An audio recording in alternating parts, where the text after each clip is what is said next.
Hi everyone, I'm Alex, and I'm playing Zela, who is a deep gnome bard, College of Whispers, who is, he was a touring musician, got into some trouble, owes a lot of money now, but still loves to perform and is making his comeback tour. Magnificent. Luciva, or Paige, I should say. Age plays Lucifer, warlock, scary patron, looking for magic items. That's right. Human, long black hair, clad in dark robes. Ethan. Hi, I'm Ethan. I'm playing as Noka Talambagatu, who is a Goliath cleric of the nature domain. Kind of a lonely one, kind of trying to figure out his way in the world, making some friends along the way, and hopefully good adventures to come. And lastly, Gary. Hello, I'm Gary. I'm playing as Geratos Balstrike. I'm an Astro Elf, Way of the Astro Self monk. I come from a noble family, the Balstrike family, known for logging, known for wood. I am a personal life coach. Believe in yourself, because I believe in you. Fantastic. To recap briefly what happened last session, Zellar is fleeing some mafia debts with this comeback tour, hoping to earn enough gold to pay those debts off and kind of establish a safe life for themselves and hopefully get back into their glory days. Luciva found themselves here after pillaging a series of temples and old ruins nearby in search for magic items and religious relics. Just needed a place to stay, some food, and an opportunity to make some money for travel. Noka is our resident. The Goliath lives here with his grandma and younger brother.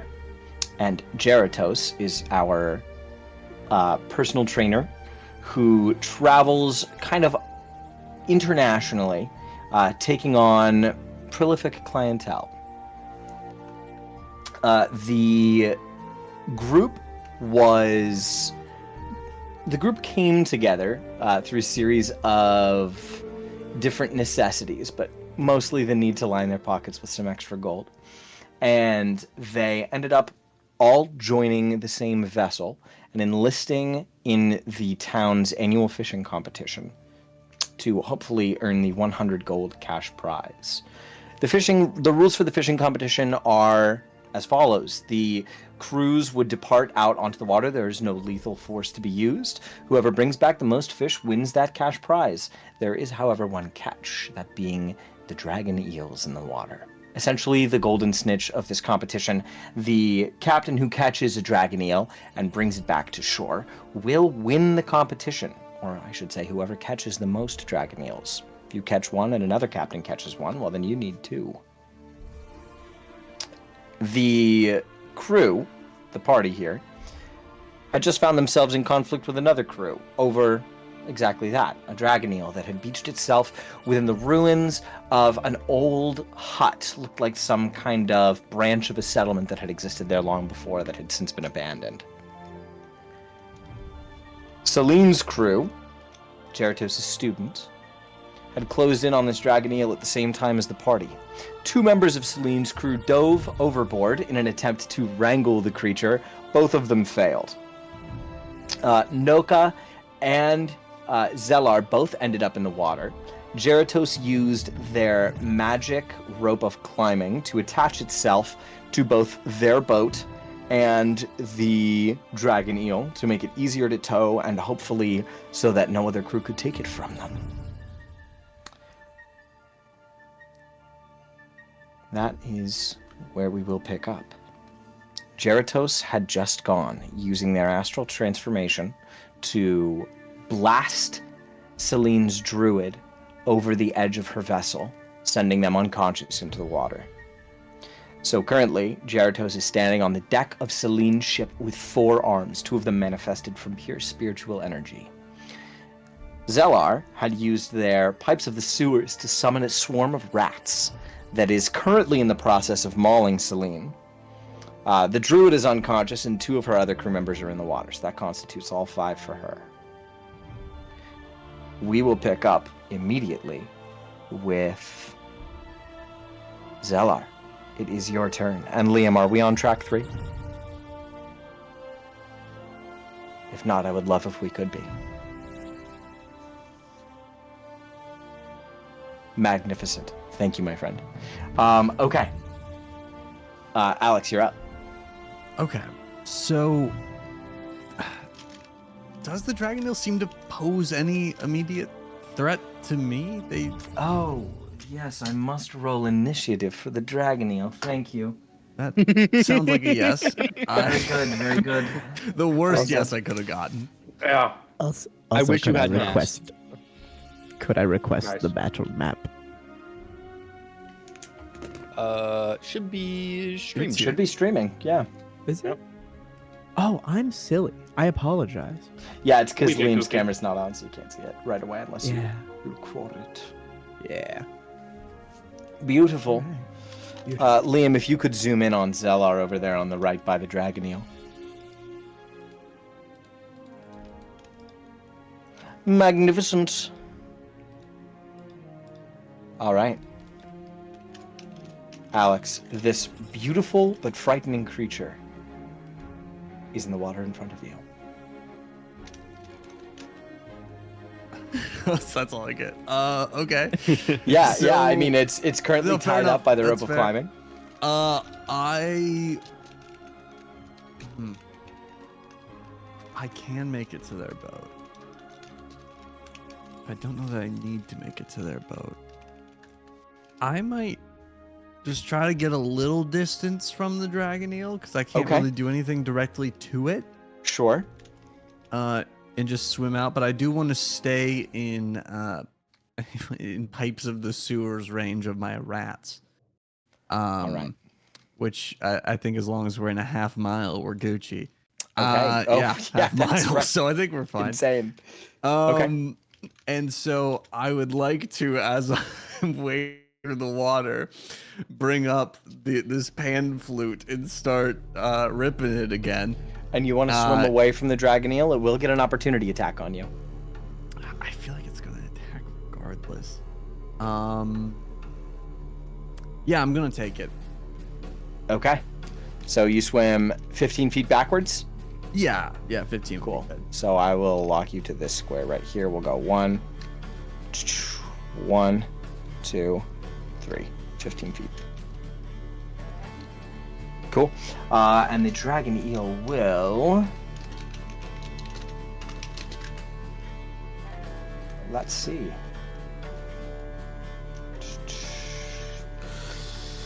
Yes, I think it makes sense that it would tail slap you since its jaws are restrained. Okay. That is sorry, quick math. That is a 14 to hit. That is my AC. Okay.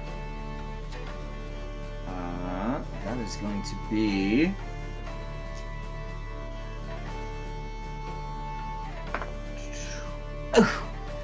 that is going to be 11 points of bludgeoning damage. That's max damage. Plus... Oh, sorry, wrong dice. Plus... Yeah. Plus 2 points of lightning damage, and I need to make a strength saving throw. You're okay. Okay. You're okay. That's a solid, a really nice 10. Okay. Would you like to be, because this would technically happen before you did your full movement, what happens is, as the tail slaps you, you get knocked 10 feet, like spinning backwards through the water. Would you like to be this far away, or would you like to be an additional 10 feet further away? No, I'll take the distance. Cool. I'll take what is given to me. So, sorry, you said 11 plus 2 for damage, right? 11 plus 2. Got it. That is still alive, but not as alive as I want to be. Okay. And I guess at this point I've kind of committed to using the pipes, so I was gonna say you have to do it every turn. You have to use your action for it. that does have to be my action Okay, in cool. order to continue maintaining control. So the swarm of rats will attack Celine once more. Yes. I assume. So, for sure. They still Cool. are above half health, so they get to attack at full damage if this Yes. lands. Yes. It'll be this plus 2, so that's 21 to hit. Yeah, that'll definitely hit. Did you Perfect. record the damage that Celine did last round when she was punching them? Yes, I did. Beautiful, just making sure. And so they get 2d6 for damage. Punching rats. Rat Oh, puncher. that's gonna be a 3 on those 3. nibbles. Big 3. Snake eyes. Take those 3. Almost. Okay. Almost. Okay. Yeah, they're chomping on her for sure. She's running around on her deck, screaming, not having a good time. Anything with your bonus action? No, I don't think there's anything I can do. Magnificent. Noka, you are up. Awesome Yeah, sauce. I remember last session because I could not cast, or I could not. I did try to cast, but I couldn't cast Animal Friendship with success. Wanting to at least cast Speak with Animals to see if I could be like, "Hey, Dragoneel, what's going on, man? Okay. Is there something we can kind of work out between Okay. us?" Or I don't know how that works if I am under the water. Is the reef shallow enough here to where my head is over the water? I am So like you are- 7.2 your feet mini- tall. Your mini is now it's not flying or floating. It's just standing. Your head is above the water. Okay, sweet. Yeah, you're tall enough. cool. Let's see. The knowledge Let's of go awareness of ahead many and- beasts on the beast can give you information. Oh, yeah. There's you can just chat with him. Cool. All right, cool. I'm casting that. I'm casting it. Okay. And I You- guess after I have recited the proper is that incantation? Yes. It's verbal and semantic. Yeah. Okay. Yes. So use my charm, say my stuff, and I would say oh gosh, what do you even say to a dragon eel? I'm not really sure. You guys all see the like seaweed and the kelp and the reeds and the things that are just barely poking above the water. Everything begins spinning in a circle, just very gently around the cleric.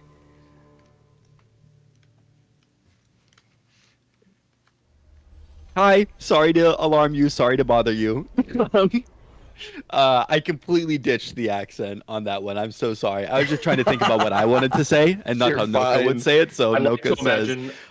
"Hello, sorry to bother. Is there perhaps anything that we could do to convince you to come with us on boat?"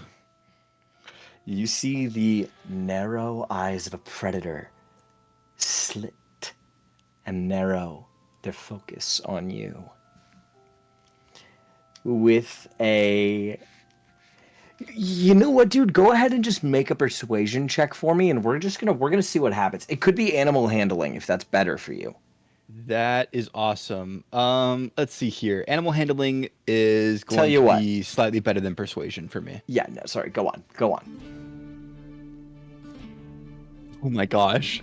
I can't believe I rolled a natural one. That's crazy. He's starting off the night right. Oh man. Listen, we're getting them out of the way early. Come on. That's So really embarrassing for me.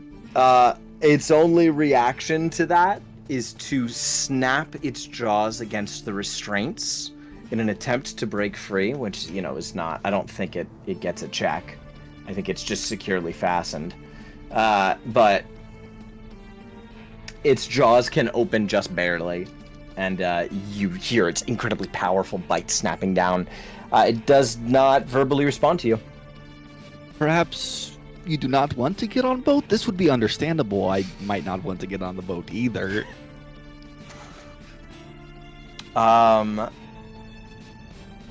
Or would it respond to you with a natural one?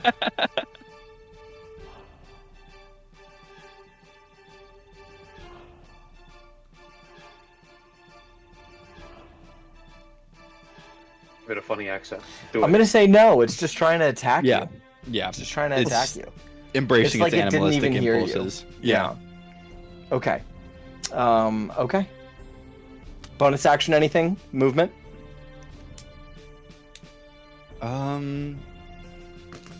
I don't think I have anything in terms of bonus actions, and I don't know where else I would want to go. So I guess not. Okay. Luciva, you are up. All right. Where am I currently located right now in the in the fight, in the melee? You're on the rowboat, not the Gotcha. sailboat. The sailboat is the Peerless. Gotcha. Lucio will look down at the brawl going on to tie up the dragon eel. Well, yeah, I'm not doing that. And he's gonna look over at the Peerless, and he's gonna cast Shatter, 10-foot radius on the sail. And if I can encompass some of the ship without hitting our boy, I'll do that. Yes, definitely. Does it do double damage against objects? I believe they Or- have disadvantage on the con save. Okay. Let's see. Yeah, a creature made of inorganic materials such as stone, crystal, or A metal. non-magical object also takes this damage, though, so there's no save for the mast. You're just trying to. And did you say that you were trying to hit any of the crew as well? If I can hit some of the crew with a 10-foot radius, I will. My only concern was I This- think our monk boy was on there. I didn't want to hit him. The monk boy is on there. I'm gonna say you could hit. Yeah. You'd have to hit Celine with it, and it might kill her. Shatter is not non-lethal, No, I know. so just so you know. But otherwise, you could just hit the mast. You'll see Lucifer look at Celine and be like, "You're lucky I really need the money." And he's gonna go ahead and just cast it on the mast itself. Okay, go ahead and roll damage.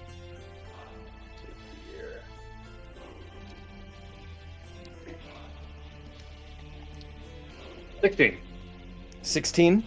Mhm. Okay. I'm going to say that cripples it. It doesn't break the mast, but it does damage it pretty substantially. So they will have a hard time getting back to shore. All right. If I'll make my way you to want the him to be back dead of in the the water, you rowboat. can do more damage to it. Heard. Say that again, But Paige. I'm sorry. I'm gonna make my way to the back of the rowboat just as Okay. I'll make my way by the oars and I'll just kind of I'll chill there. I don't want to Cool. I don't want to jump in the water with a big eel. Sure. Why? Okay. Why?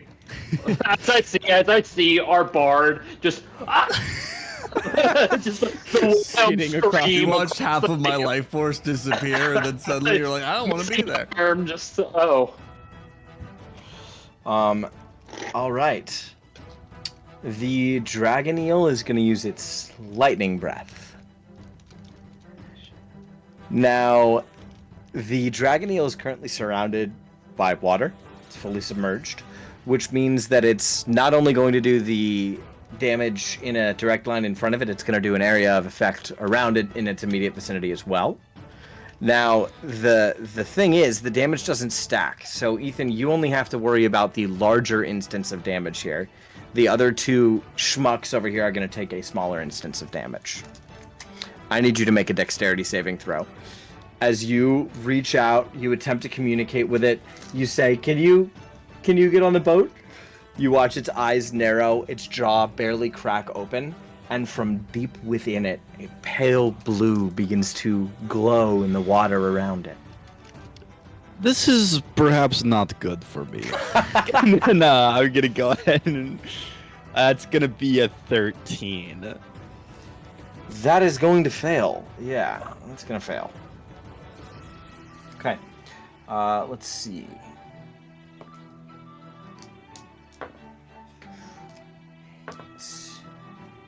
I don't like hearing all these dice clack. This is not fun for me. Fine, it's fine. Remember the bear mauling. Just remember the bear maul. I am, Just yeah, I'm survive the bear, actively you can thinking survive a about lightning it. bolt. Yeah. No rest, full PTSD immediately.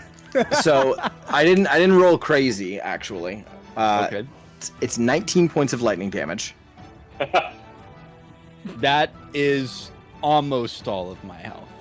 I didn't roll crazy Hang damage. on a I just second. rolled a lot of it.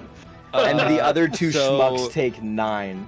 Oh, are you so going I to use have a class feature called Stone's Endurance. When you take damage, you can use a reaction to reduce the That's damage right. taken by 1d12 plus 1. So I'm going to Yes. go ahead and use Stone's Endurance this time, and I'm going to roll my d12, and then I'll add 1 to it and tell you what it is. Dude, you're so freaking smart, bro.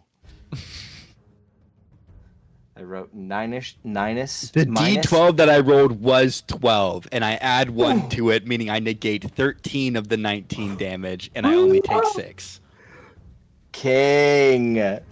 Yeah, you just flex against it. You've been in the extreme cold. Your body is familiar to crazy shifts, and you're ready for another one. Well, I don't know if you're ready for another one, but I'd say it's got to be something in my stone And giant just DNA that's so somewhere happened- latent in my Goliath DNA. I wrote -9 to schmucks on my paper. True. So that was the AoE damage. Okay.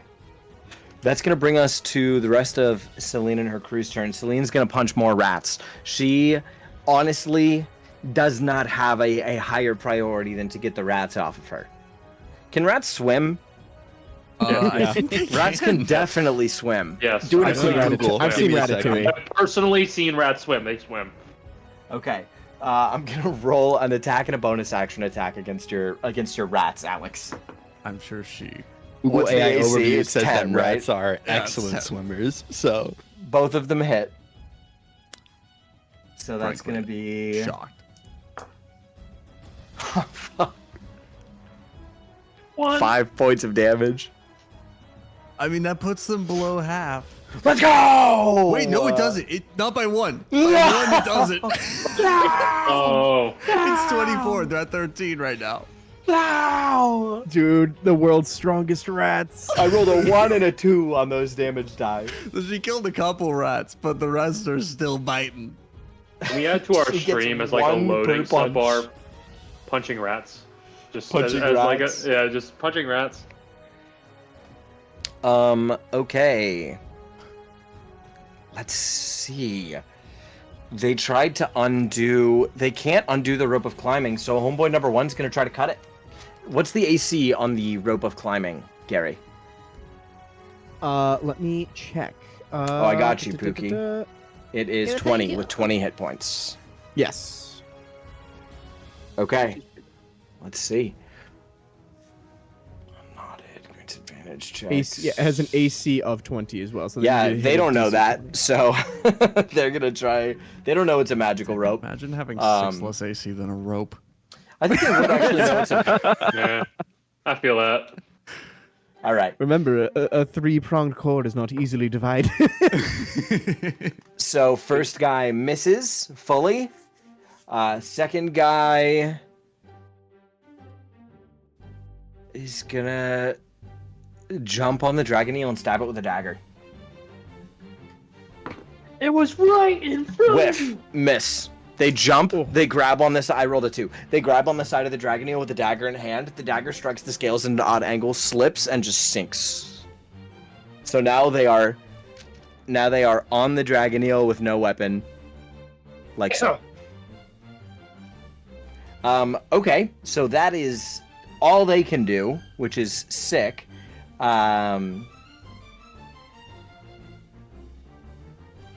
Let's go to Jeratos. Incredible. What souls do I see standing before me now? Still on the deck of the ship, there's only the navigator, who is at full health, a halfling gentleman, and Celine. Perfect. I look over. Celine at is my not halfling- bloodied, but she's Oh, got perfect. rats on I will her. look. I will look over at the navigator and I will say, "I assume you steer the ship." I do. And the next thing he will see is an astro elf sprinting at full speed toward Oh no! with ghostly arms floating close behind. And the next thing he's okay. gonna feel is an unarmed strike right to him. Hawk to him. Yeah, Oh, and no. because Sorry. I have Damn it. because couldn't resist. Sorry. Because I have the arms of the astral self, I use my wisdom modifier instead of my dexterity. Yes, that is correct. And I roll, Jesus Christ, that's a 24. Believe it or not, that's gonna hit. Whoa, no way. Oh my god. All right, I'm gonna hit him with one of these. I'm gonna go, and this is now force damage. Yes. That is 9 force damage. Very nice. He is not unconscious. Was that both attacks? Oh no, that was just the first attack. Yeah, he's not unconscious, but he's immediately bloodied. You punch him, and a tooth just goes like flying. He doesn't even have time to let go of the wheel. He just spits out a tooth. and then Jeritos is gonna use his bonus action, and he's gonna. I guess he'll do another unarmed strike. He'll go, but that's not all, friend. And then, ooh, does an 8 hit? No, 8's gonna miss. Oh. You All go right, for like so- a spinning heel kick, like a spinning roundhouse, and he blocks it with his forearm, and he goes, "Mistress Celine's been teaching us some things as well." Jeritos, still smiling, is like, I'm glad to see she's passing along the wisdom. He steps back from the wheel and hits you with one of these. Nice. Excellent form, but if I may, probably reduce your feet. I can't talk. Reduce your footprint a hair to Down. maintain your center of balance. Steady, gets his feet a little closer together. Is that true? I thought we were supposed to take a wide stance. Only if your opponent is the same size as you. Okay. Like this? Absolutely fantastic. Oh, Now I'm ready. Come at me. All right. Okay, Zellar, you're up.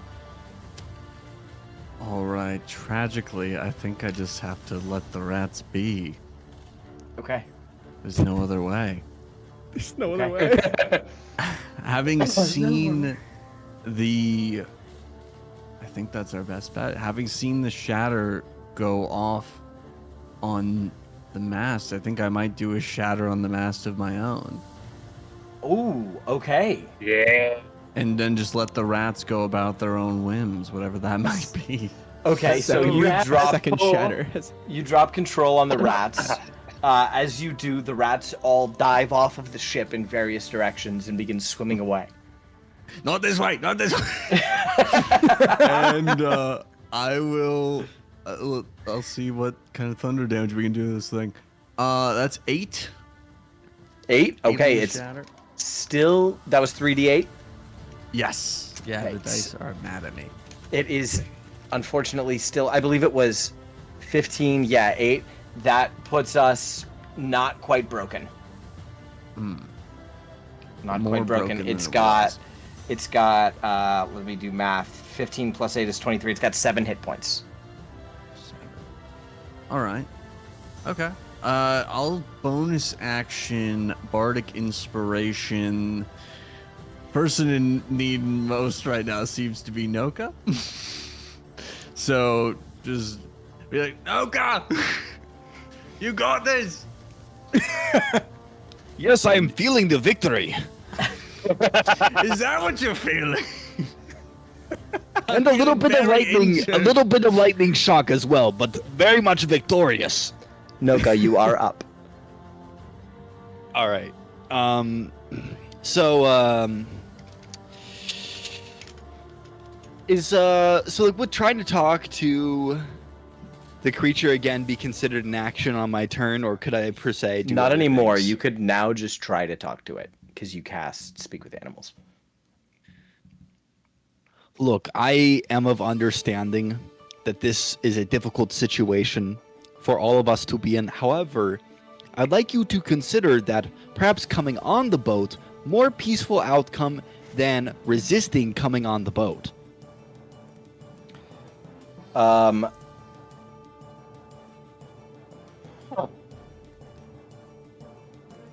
The eyes remain trained on you, watching your just about your every move. As your head moves, they don't leave. Like eye contact doesn't break for a second, and you hear, "Why?"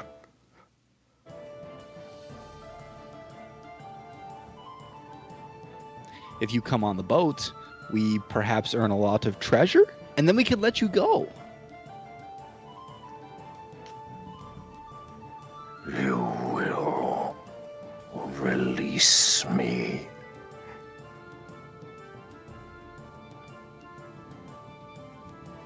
Oh. Sorry, camera was being weird for a second.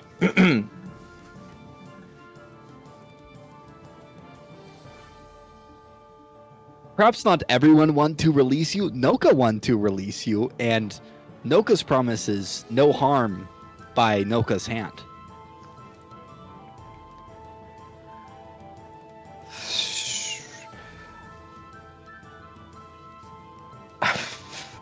I mean, make a. Can you protect me? Can you get me home?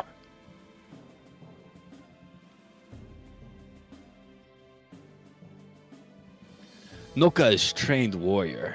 Noka will bring you home no matter what the cost. Are you trying to make a persuasion check or a deception check? Yeah, I'm trying to persuade him of my loyalty and my steadfastness. I'd say that's the vibe I'm going for here. So when you say you will bring him home no matter the cost, that's something Noka means. oh yeah, absolutely. He feels he wouldn't be a part of this competition if he thought it meant harm to the nature that surrounds him. Oh, for sure. The intent is to kill these things. So you know that if you bring it back to shore, they're gonna kill it. Yeah. So we can't argue against Noka's naivete of the point of the competition. Because I just don't think that Noka would have thought that catching a dragon eel would be a good idea if he thought they were going to kill it. He clearly regards this thing as an intelligent creature and wants to protect it. I think that it would have been. I think I said it, didn't I, last session? I think you did, but I kind of argue a point for Ethan. You may. First, for dragon eels, are for all the years of these competitions, are they more of like, you know, a unicorn almost for these competitions? Like if you see a dragon eel, it's almost unheard of, or a humongous event. So would he be more inclined to think and participate in this competition? There's no way I'm running into the dragon eel. I would participate otherwise. There's no way I would do it. Because you wouldn't think you'd run into one. Or are dragon eels something that has been commonly fished up before in the time that Noka's been here? It would be almost every year. Ah. Yeah.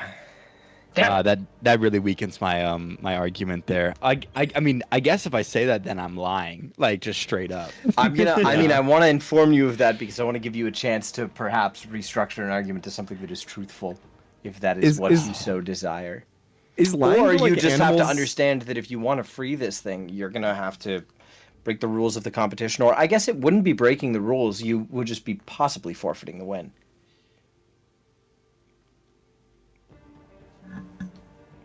Also, really quick question. All right. Just like, No, go ahead, Like Gary. lying to animals. Since you're a nature domain cleric, is that like violating the tenets of your god or faith at all, or is that like does that matter at all? So I serve the god of the forest. So ultimately, animals are not fish really don't a matter. big part of that The picture, sea, yeah. especially not the ocean. Especially that's somebody don't else's problem. That being said, Noka is not really the splitting hairs type. No. So I really do want to restructure the argument if you'll allow me a withdraw. Yeah. I guess I'm thinking about it, and that can even be in character if you want there to be a pause there.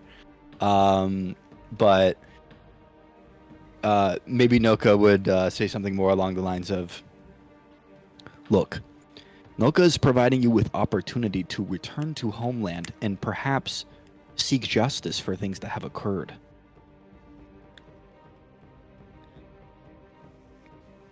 You're going for persuasion here? I am, yeah. I'm telling him, come back to this town and destroy it.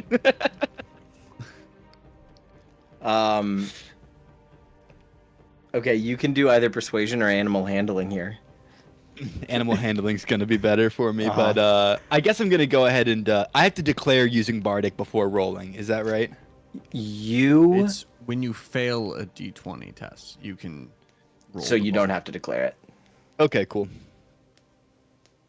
Okay, that's really weak, and I don't think adding a D4 to that is going to do anything. So that was a 6, so I'm not going to bother. Okay. So you can see in the eyes of this creature that it simply doesn't believe you. Mm.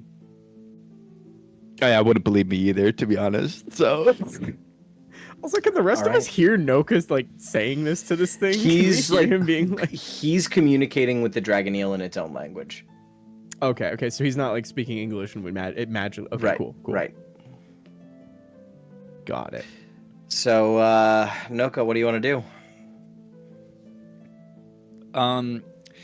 So how much, how likely would it be for the mast of the boat to incapacitate the dragon eel if it were to say, like, land squarely on top If of it it were to like that? bonk it in the head, Bonk. Bonk. it would do a good amount of damage. It's a pretty big, heavy piece of it's a spar of lumber. It's large. Wood. Okay.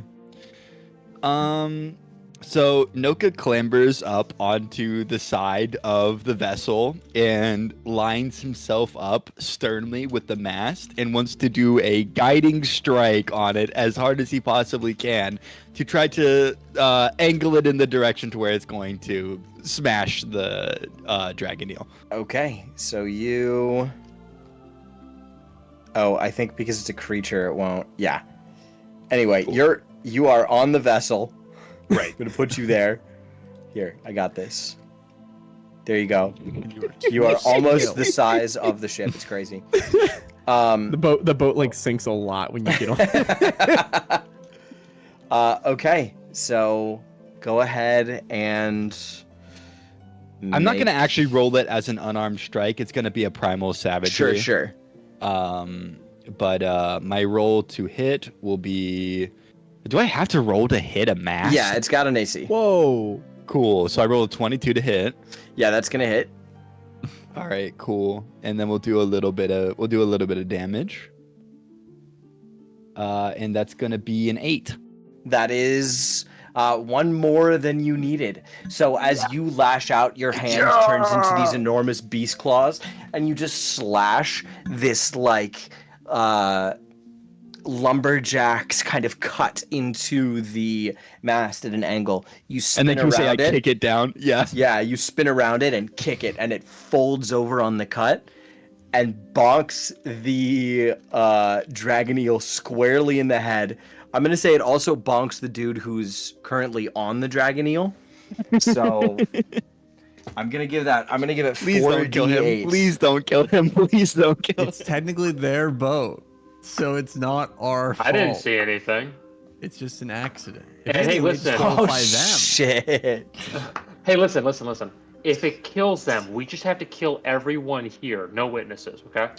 They were killed by Dragonio- forces of Dragonio- And if nature. you sink the ship, Dragon they'll got just him. think it was a tragedy. Dragon got him, man. Listen, the guy Yeah. shoots lightning. What can we do? Yeah. So I'm gonna leave up. Sailors died. I'm gonna leave it up to you guys. The mast, first of all, 22 points of damage. Nice. That's the first instance of damage that has been dealt to the dragon eel this whole time. Okay. Nice. The guy who's on the back, the spar just like lands square on the back of his neck.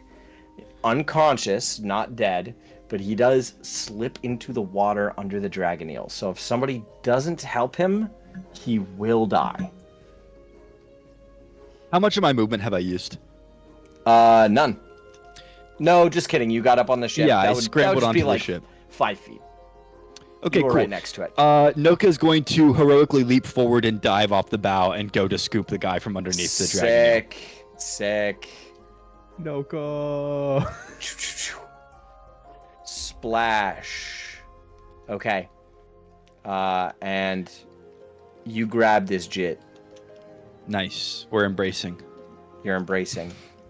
I'm gonna say that that's all of that's the rest of your movement because water is half movement. So. Liam, cue up My Hero by the Foo Fighters. All right. Beautiful. That'll bring us to Luciva. Luciva will go ahead and run up to Noko and say, Noko, can you ask this thing if it understands me?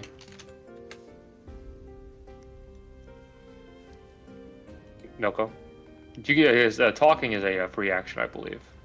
Yeah, you Like, can ask- talk, Ethan. Yeah. Yes. Okay, cool. I'm asking him what again? I'm so sorry. If the dragon eel can understand me, if it can understand me versus, because I know I can't understand it, but if it knows our speech. Noka turns to Luciba and he says, Noka just smashed giant stick on Dragon Eel head. Not thinking Dragon Eel is particularly interested in conversation past this point. Just ask the fucking question. Mr. Dragon Eel, sir, perhaps you understand human who is not speaking your language? The dragon eel will snarl at Luciva in a way that confirms that the dragon eel. Oh, it is draconic. Just in case anybody happens to have that language, it is speaking draconic, and that is what you are also speaking using communicate with animals, or speak with animals, but it does not understand Luciva. Does not. Okay. All right. Well, it was worth a try. Yeah. Oh well. And on a flip, can we confirm Eldritch Blast lethal or non-lethal? Oh, lethal. Cool. My main source of damage. Spells are lethal. I know. How funny would this be? Can I have Never say that. Oh, that could be pretty this. funny. Yeah. Can I have what's her face make a wisdom saving throw for me? Celine? Yes. My dear client Celine, I hope you're taking good care of her. What's the DC? It's pretty low. It's only 13. Okay, no, I fail. It's a 9. Okay. She is hit with a hold person. She is now paralyzed. So she just gets these rats off of her. She's like punching and kicking them. They all dive off of her ship and into the water around her. She just barely takes a moment to breathe. She sees Geratos rushing her navigator. She turns, and as she turns, she just... Huh! She's having a rough day. And Luciva will just look to the crew and to the rest of the group and be like, all right, so are we killing this eel or are we setting it free? Make a decision.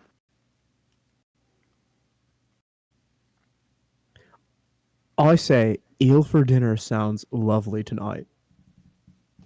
Excellent. Bod boy? I mean, there's not many other options. All right. Just want to make sure. And I'll look at the eel and I'll just give a shrug.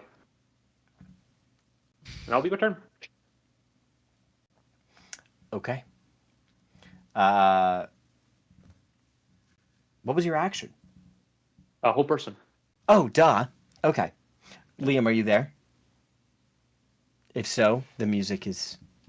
We are at the end of the music's... Okay, cool. All He's currently right. purchasing the rights to My Hero by the Foo Fighters. Nice. Nice. It's a whole thing.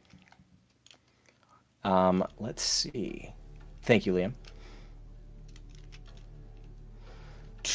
The dragon eel's gonna bite Celine's crewmate that tried to... Actually, it's gonna roll to see if it gets its lightning breath back. I need a 6. I'll go ahead and roll it on Tailspire because that's fun. Yeah. In the ocean. A 2 will not do it. So it's gonna bite Homeboy. Homeboy. Not homeboy. That definitely hits. Oh. He was only 6 months from his pension.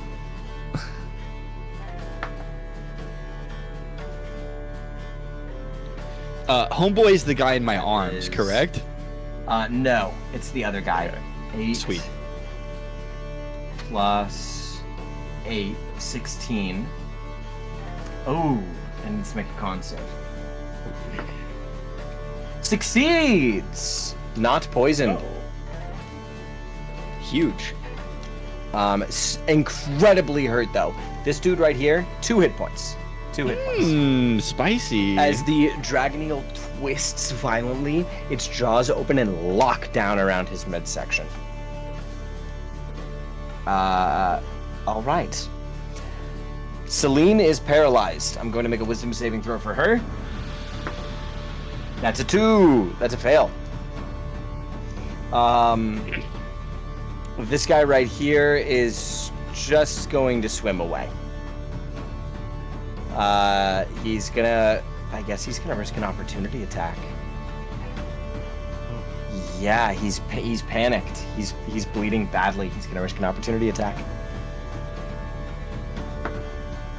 Okay. The jaws barely come up from around him before he tries to swim away, and they just close all the way through. Guys. Of course, Lucy was going, yes. Nice.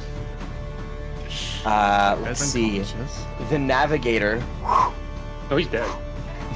No, the what? No. The guy that just got clamped by the eel. Oh yeah. Oh, he's dead. Yeah, he's dead. Yeah.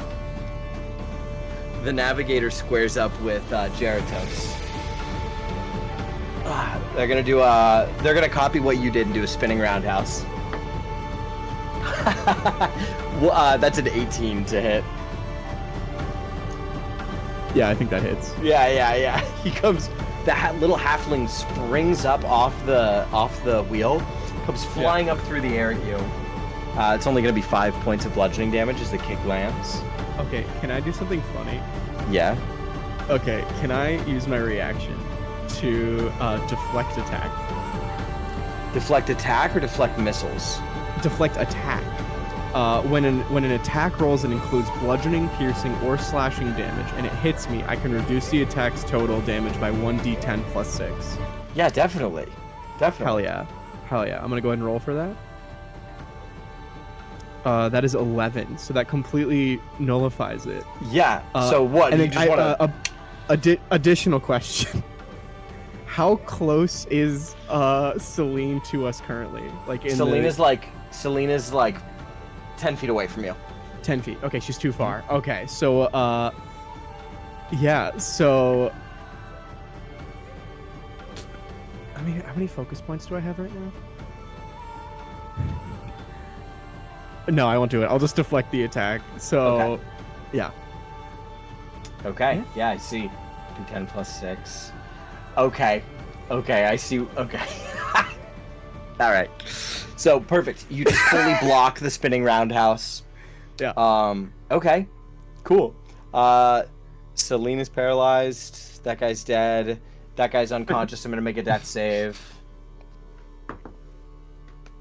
Natural 20. They're stabilized with 1 hit point. Crazy. Nice. Crazy. Nice. Okay. That's her whole crew. Geratos, you're up. All right. So I after deflecting his kick, I go, "Excellent form, friend. Unfortunately, you're fighting me today." And then I'm just gonna do one quick like punch on his little gut, on his little Okay. halfling gut. Foot still in hand, you just Does a 20 hit? yeah. All right, we're gonna hit him with some force damage. How bad is a 6? How bad is a 6? No, if I hit him for 6 damage. Oh yeah, he's unconscious. That does it. You Okay. Yeah. just- he takes the liver shot and just folds like a chair.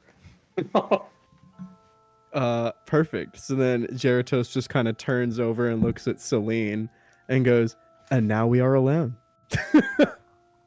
And just walks over to her. Doesn't sprint, just walks. Still fully paralyzed. Zellar, or you have a bonus action. If you I do want, still have my Geratos. bonus action.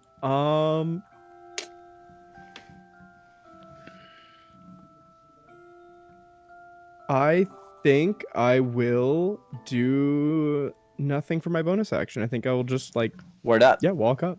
Say less. Zellar is up. Oh, this is really dumb. Do it. Yeah, you gotta do it. So, okay. Am I within 30 feet of the dragon eel? You got knocked back 25 feet. So yeah, yes, you are. Okay. Well, then I don't need to move. I would like to. I had to read it to confirm. I would like to Tasha's hideous laughter on the dragon eel. Okay. It says a creature. It just says creature. It I'm doesn't sure. I'm specify. sure. Is there a what? Do It's a I make a wisdom save? Wisdom save. Okay. Yeah. It's Otto's dance that I'm thinking, where just there's no save. Yeah, so it's a wisdom save of 13. That's what we need to clear. I'm about to hear this thing chuckle. I'm scared. There's the prone and Yeah, incapacitated. it's not gonna condition. feel good, but it's kind of necessary. Yeah, it's less of a laughing and more of like a. I would say that it's more akin to a hyena barking. Oh, this is a hard victory if this works. We're gonna take psychic damage from hearing this thing laugh, Yeah. aren't we? DC 13 wisdom save. Let's see what its wisdom save modifier is. It does have a modifier. Yeah, it's probably good because it's a dragon, or at least part dragon. What's the DC? I think I failed. 13. Yeah, I failed. I rolled a 10. Okay, so it's prone and incapacitated. So yeah, as it starts Belly like up. bucking and laughing, it just starts coiling around in the water. It can't really go prone because it's floating, but it's like just kind of a writhing mass just under the surface. And because it would be triggered with advantage, the save rather, if someone were to damage it, I do want to just shout out to the group, be like, it's incapacitated. If you don't need to, don't hit it. Is the rope still moving, by the way? Still wrapping around it? It's been fully wrapped around it. Oh, sick. Okay. Yeah, it just ties itself into a knot and like holds. In that case, I guess I'll start at least like, because I've got the movement, like start heading straight to their ship and use that to get to ours. Okay. You got 15 feet, so we'll go. That'll put you right about there. And is Celine the only crew member up right now? Oh, you had hold person on Celine, didn't you? Yeah, I she's did. still being No, So held. hold I did. person drops. So No, no, no, thank no, you, no, thank you, no, no, no. Luciva. Thank you, Yeah. thank you. Okay. We're a yeah, she's team. We know what we're she's the only doing. one left. Yeah. Okay. But yeah, I'll Adventure start Well-oiled that way. machine. For the first time you guys have ever done anything together. But I will hold on to my last bardic. Okay. Okay, great. Sweet Noka, you're up. Just so that I, externally of the character Noka, understand what's happening here, it's the creature is incapacitated right now. That's the word that Alex used to describe it. In right? other words, it cannot take any actions. That's Cool. what the It- incapacitated status is. Does that last for a set amount of 1 turns? minute. Is- 1 minute. Okay, so it's not As like it's long gonna as you check don't on it damage next it. turn. If you Oh, sorry, I lied. At the end of each of its turns and each time it takes damage. Yeah. Yeah. So, I mean, not necessarily like I want to say because Zellar asked me not to hit it, so I'm not gonna hit it, right? But my gut instinct would be get a guaranteed hit on this thing. So I'm not I gonna. mean, do even that. then, it's not guaranteed. You would just have advantage. Right. We all attack it together. Aw. We do At a the same time. Marvel Yes. Avengers style team up move on him, and we all hit him one after another. We do a combo move. I'm going to instead. I guess I'll holler out like, "Which bolt are we taking home?" The one that's not crippled. Right. Celine, the Peerless is fully crippled. It can't move until it's repaired. Cool. So Noka is going to grab the guy who is close to drowning and drag him up onto our boat with us. Okay. And that's what he'll do on his turn. Okay. That'll be pretty much all your movement because you're dragging someone through the water.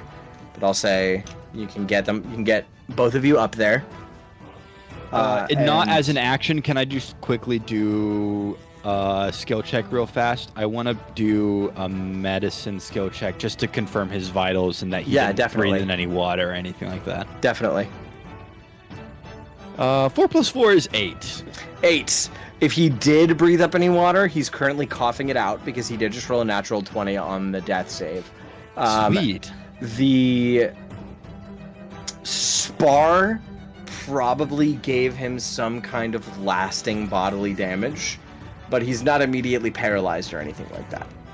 So I'm just thinking about this now out of character. Should I have like left him in the remains of the hut so that Celine would have to go back for him instead of taking him back with us? It doesn't really matter. He's on our boat now, so. You think this as you hold this man's crumpled body as he's coughing up water. Maybe I should have left his ass. Basically, that's what Noka is thinking. He's like, perhaps this is competitive disadvantage. Luciva, you are up. Noko really Luc- need the gold. Lucivo will go ahead and start walking towards Celine. He'll go ahead and pull out his knife, do a quick twirl in his hand, walk on up, holding the knife, and just go, bonk, and just with the blunt end, Yeah. with the budge, bump Yeah. her right in the head. But Okay. Go ahead and roll for it. it will be advantage because she's paralyzed. Yep, and an automatic crit if it hits. And auto crit if it hits. Let's see here, advantage. And roll a d4 for this, since you're not using the blade. It shouldn't matter too much, though. Okay. 18 to hit. Yeah, definitely. Okay, D4. And it crits. Oh yeah, and it crits. So that's a 4 on the die. So 8 plus 2, 10 points of damage. And for good measure, I'm gonna go ahead and would burning a head, doing an extra 3 psychic damage, be lethal in your consideration, Zane? Or would it be I still will non-lethal? say no. I'll keep it Okay. non-lethal because it's not entirely essential. So for it'd be mostly for flavor if anything right now, and so I won't punish you for it. Yes, so I would do it for flavor as would this knock her unconscious before I do anything. The 10 would knock her unconscious, yeah. Okay. As she is like frozen in place, and Lucifer is obviously just making a show. Her eyes are darting from the dagger to you, and the dagger to you, and the dagger to you. As Lucy walks, as she looks down the dagger, looks up at Luciva, she sees almost like a porcelain mask over his face. One showing a face of a sneer. As she looks back to the dagger, looks back up, she sees another face. That one in a face of a smirk. Back of the dagger, back up. One that looks just pitiful, and finally, and her vision goes black. Reflects the silver design of the drama mask, Yep. I got chills. and she drops. Okay. So Selena's out. You just saved one guy died. The druid's unconscious somewhere up the river, but they're druid, they'll be fine. The navigator is unconscious. The only thing, and the dragon eel is tied up and laughing. So now all you have to do is get it to shore. But it's gonna make another save right now.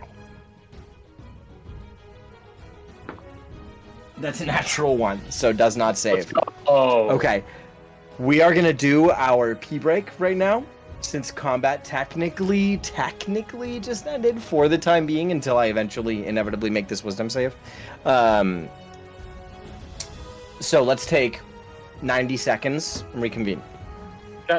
He's not Beautiful. gonna make this wisdom save. We got this. There's no way.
alone. I'm sorry. Listen, you arrived just in time. You arrived just in time. I gotta say it again. I love the Zellar feel. I love the musician that's off of his prime and now he's kind of trying to come back. Thank you. I love dude. that. No, Luciva is delightful. Also, getting to say the things that Zalara isn't willing to say. Where I was like, they could die. They could die. They could die. And that's okay. But we It's don't have to okay. say that they died. Tragically, we saved this Oh, yeah. one, and the rest Listen, drowned. it's so crazy. Everybody else drowned, but we saved one person. Yeah. Yeah. Whew. Wild. Anyway, money, please. Oh, Selena's unconscious. The navigator is unconscious. One person is saved. One person is dead. And the druid's unconscious, but he's further away. Knocked him unconscious before the boat arrived on scene. Noka feels good about saving the person that he could. He's a little bit upset that they had to subdue the dragon eel, and more upset that it is definitely going to die when it comes back to shore. But he understands it as a part of the game. I think the timing of it worked out where you grab the other guy, you're like, I saved him, and then the dragon eel just immediately eats another person right in front of you and then gets knocked unconscious. You're like, I did a good thing. Yeah. It reminds me of the circle of life. You know, dragon eel eats a guy, we're going to eat the dragon eel. All things come back And around. suddenly you're like, I'm okay with this. This thing is a problem. This thing probably has like dark lore of like my family's been hunted to extinction. This is an Oh, unfair yeah. and unjust event. And we're over here like, listen, he didn't get on the boat. He didn't get on the boat, so we're just gonna. You were offered. Who cares how bad our persuasion was? It's your fault. It's your fault. Listen. The gold is talking. All right, money sings. I think we're all here. I think we're back. Oh, yes, Gary is back. Beautiful. I'm back. I made it back. Okay, so guys, right here, there are unconscious folk all around. One person is dead. Currently, the only thing you have to worry about immediately is this dragon eel. Currently incapacitated, laughing, coiled around in the water, and tied to your vessel.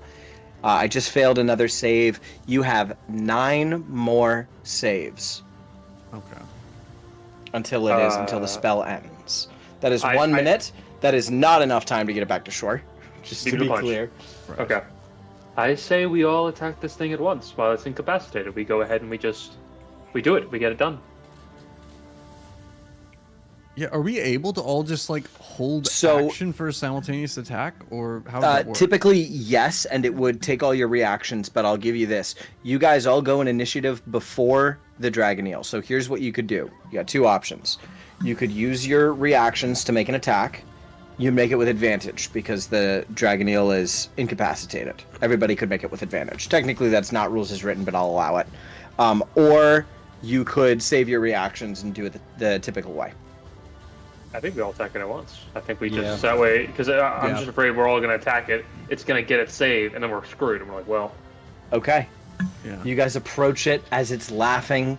It looks at you with fear in its eyes as it's coiling and making this terrible sound. It's an unsettling dichotomy. It's like panic laughter. I'm so sad. Do it. Kill it. Come on. Okay, is so this, we- is we- this what you we roll want? with Are you advan- sure? Is this what you want? This is your roll moment. with This is your advantage, moment to be right? the bigger person. Yes. Say You it guys can all now. make- I'll roll with advantage. Here we go. It can be any kind of attack, right? Doesn't matter. Yeah. That's a 23. 23 will hit. Okay, so what Jeratos does is right after they all decide to attack it together, he just fully sprints to the front of the boat, dives off the boat, full Superman punch toward the fish. Okay. As the fist is about to collide with its forehead, what does Zellar do? I think I'm gonna take the advantage opportunity to be able to true strike. Okay. Yeah, I'll do a true strike. With Screw what it. weapon? That will be with my quarterstaff.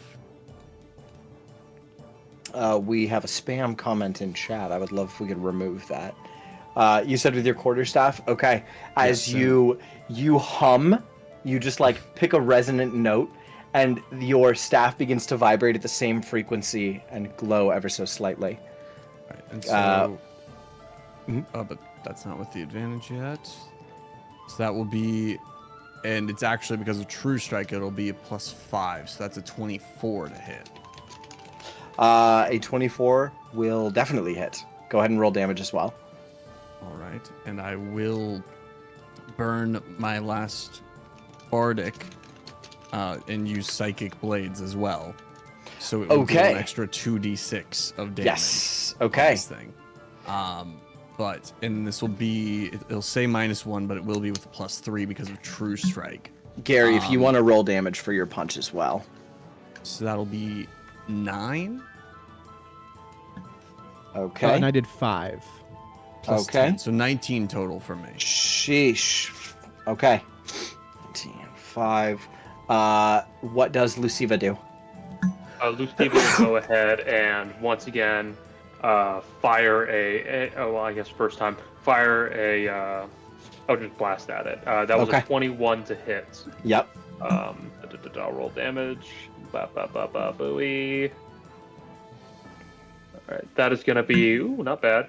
11 points of damage, and they're also going to go ahead and throw on their second head for another 3 points of psychic damage. Nice, for 14 total. Okay. And I'll do a bonus action, Eldritch Heads to Besiege Patron, which will get me my heads back. Okay, Right, and can I- you just add the heads passively to your Eldritch Blast? I can add it to any attack roll. I only have 2 heads. Okay. So when this is a one-time ability I can use, and then I have to take a long rest in order to get it back, which is it restores 2 of my expended heads. But since Okay. I only have 2, And it I doesn't get to take do any action economy to add that to your attack, does it? no, it just Okay. goes ahead and gets added. Yeah, once Cool. per turn, you can expend a head when you hit a creature to cause an extra 3 psychic damage to it. Okay, sweet. And lastly, Noka, what do you do? How far away is the Dragoneel from the boat? Could I reach It's- out of the boat and be able to touch its head? Yes, you could. Okay, cool. So Noka, one hand anchoring himself to the boat, one hand leaning out to place a hand and touch the dragon.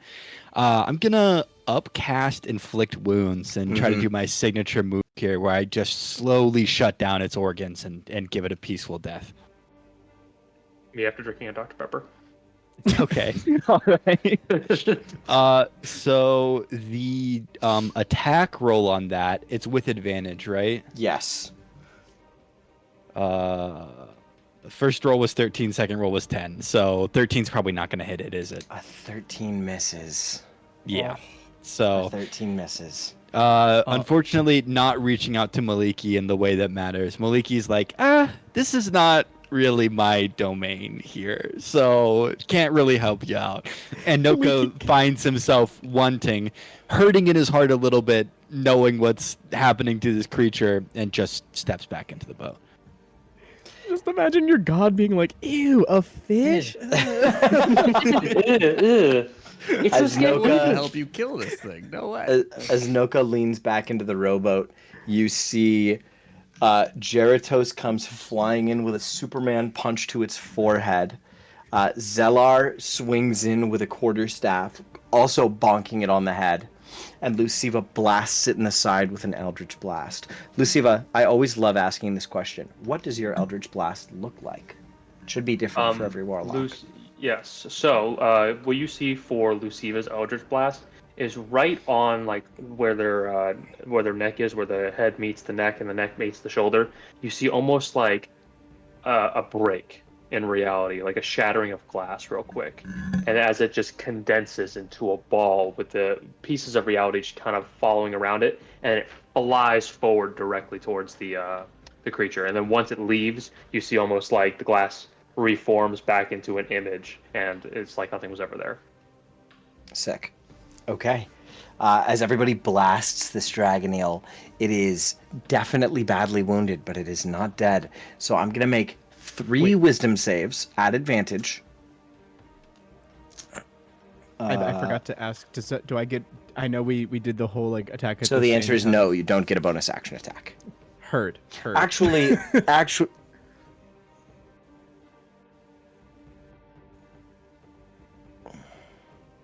It'd be sick though. Would be pretty. you can get a sick. bonus action attack, not an advantage. Okay. Then I will expend a focus point to flurry of blows. Okay. So I'll go ahead and make sure I expend my focus point, and I'm gonna roll for flurry. That is an 8 for the first one. That's gonna miss. Okay, and then for the second one, that's a 24. That will hit. Okay. I deal 8 damage. Okay. Still not dead. Oof.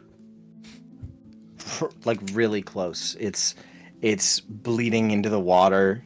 It's reacting to the blows. I'm gonna make 4 wisdom saves, all at advantage. What's the DC? It's 13. Okay. Yeah, I pass on the first one. Okay. Nice. Yeah. It's no longer incapacitated. Because it passed all of its saves. Let me see. How do I want to do this? We would go through initiative. So we did that. So Jeratos would use their action. No. Jeratos would hold their action. Zelar would hold their action. Noko would hold their action. Luciva would go. Everybody else would go. At which point it would be the Dragon Eel's turn. That's more than fair. Yeah. Okay. I'm gonna say, let's see.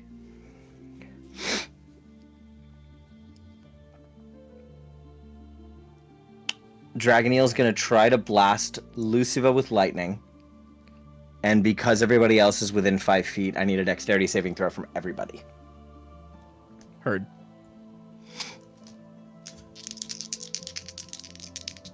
What kind of save am I making? Dex. I Oh, can't my see this going wrong. 17.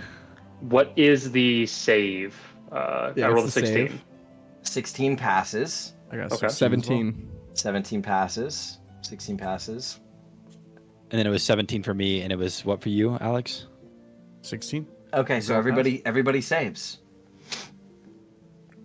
Paige, you take 12 points of lightning damage instead of 24. Nice. I'm almost at half health. And everybody else takes 8 half to 4. Okay. 4. Okay. As you reach down to cast your inflict wounds is when you get electrocuted, Ethan. Cool. Okay. The lightning just jumps up from the water and zaps my hand. Hey man. Yeah. That's what happened. Okay, cool. That's the Dragon Eel's turn. It is Jeratos' turn. All right. Jeratos, electrified, invigorated, is Nice. going to again go for just a quick double punch. He's feeling the flow of battle. He's just really in it. His smile's as wide as it can go. He's having a blast. So let me pull up my actions. And he's gonna unarmed strike. That's a 23. Yeah, that hits. All right. We're gonna intercontinental ballistic Jeratos. That's the name of so the he's move gonna- officially in the handbook. Yeah, so he does 5 points of force damage. Okay. Yeah. Would you like to follow that up with a bonus action? Oh, I sure would like to do a bonus action unarmed strike. And then here we go. That's a 24. That definitely hits. That'll hit. And then for bludgeoning, they're Can going to he take do enough damage? 5 damage. How does Jeratos punch a Dragon Eel to death? So, Jeratos, just to describe what happened previous turn, because there was a punch followed by a flurry of blows. So Jeratos landed, punched him in the face, and then kind of continued his momentum to roll, grabbed one of his spines that I can see right there, to then spin around and kick it right in the eyeball as the secondary flurry of blow. And then still holding onto the spine, just gives it 2 quick punches in the gill. The spin kick that sails around and strikes the side of the dragon eel's head, the rest of you hear a resounding crack.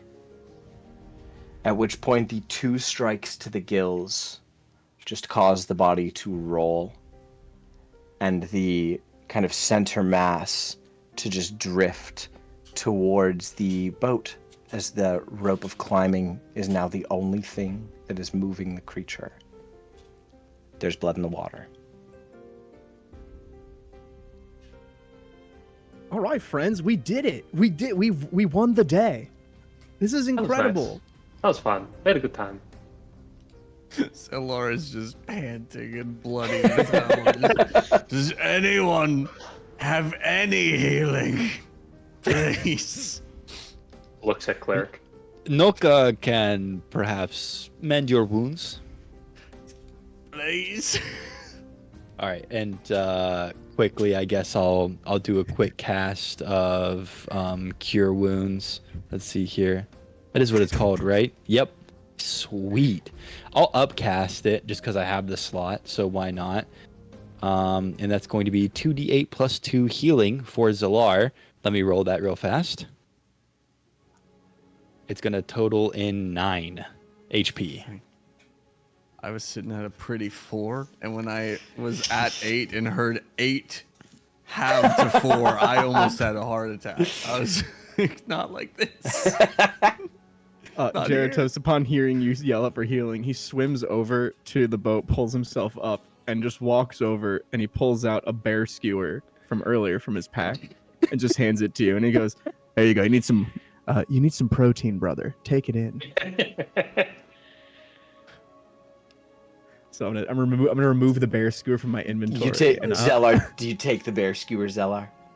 I'm assuming it's like dripping wet. It's wet. Oh, Yeah, it's it so is. bad. I'll absolutely take it as a Salty. courtesy and just I guess it's deception to try to make him think that I ate it.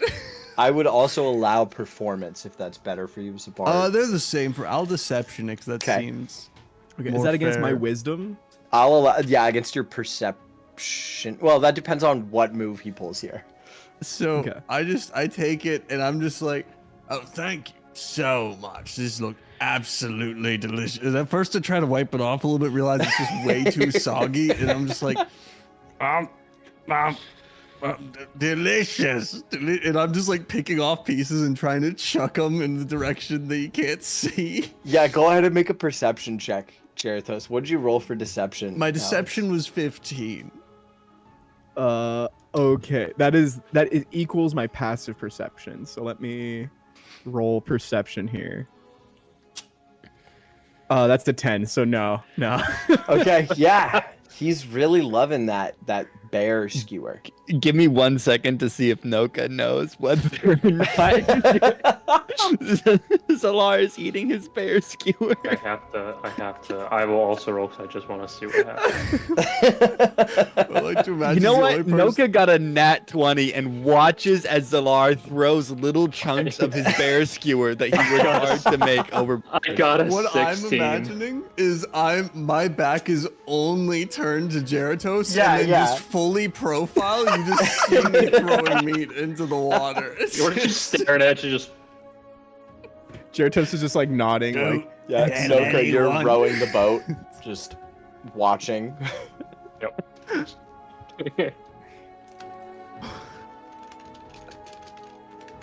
Okay. You guys begin heading back towards the shore. I need to make a couple of rolls here real quick, actually. Yeah, to see if anyone finds us and tries to steal the eel from.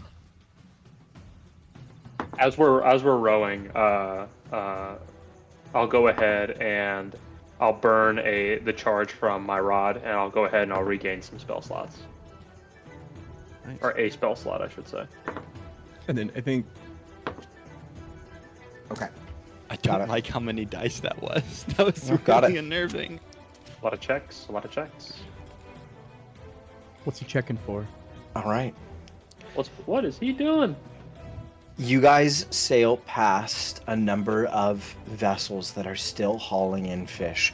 If you guys want to give me one last group survival check on your way in to see if you catch any more fish. Sure.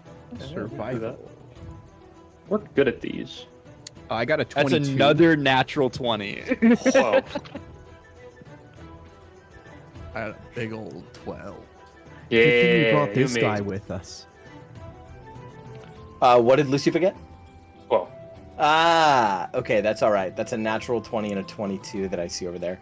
So, the edges of your rowboat as you pull up to the shore are just about flush with the water. Your boat is you can't see your feet. There's so many fish in your boat. As you pull up to the shore with the dragon eel in tow, you are greeted by a round of applause with Diabolus Greymane standing in his chair. You see him, Jeritos, you see him like look around. You know he's looking for Celine. Mr. Greymane, I apologize. My friends and I may have gone a little overboard. You may He want to send a Climbs down you may the wa- ladder. You may want to send a boat after Luciva. We can definitely show you where her last known location is. Luciva? Hi. Oh, I apologize, Celine. I was looking at Luciva when I Oh. said that. Well, first of all, congratulations on the dragon eel. You have done exactly as I asked. And he hands you a little pouch with 25 gold in it. I just kind of like pocket it for now, and just kind of give him a little nod. So, what happened exactly? What did you do to my daughter? Oh, nothing major. My dear, my new companion Luciva just decided to use a little bit of her silly magic to just scare her a little, as you requested. As long as it was silly magic, I'm sure it's fine. Absolutely, your magic is sourced from the silly, is it not? That is what I perceive Oh, from your many it is. visages. It is so silly. You have no idea. By the way, none of you guys saw that can see the masks. It's only when they Oh, get okay. move on. Yeah. Okay. Noka, I assume, is the one dragging the Yeah. rowboat with the Oh, yeah. with the I- dragon eel I will behind tell it you. up onto the shore. Some Still would say my plastered on magic the side comes of from it, the my biggest cousin's silly. logo. Oh yeah, Yeah. oh yeah, yeah. Yes. Buy fix. No, what is it? It was buy seller fix.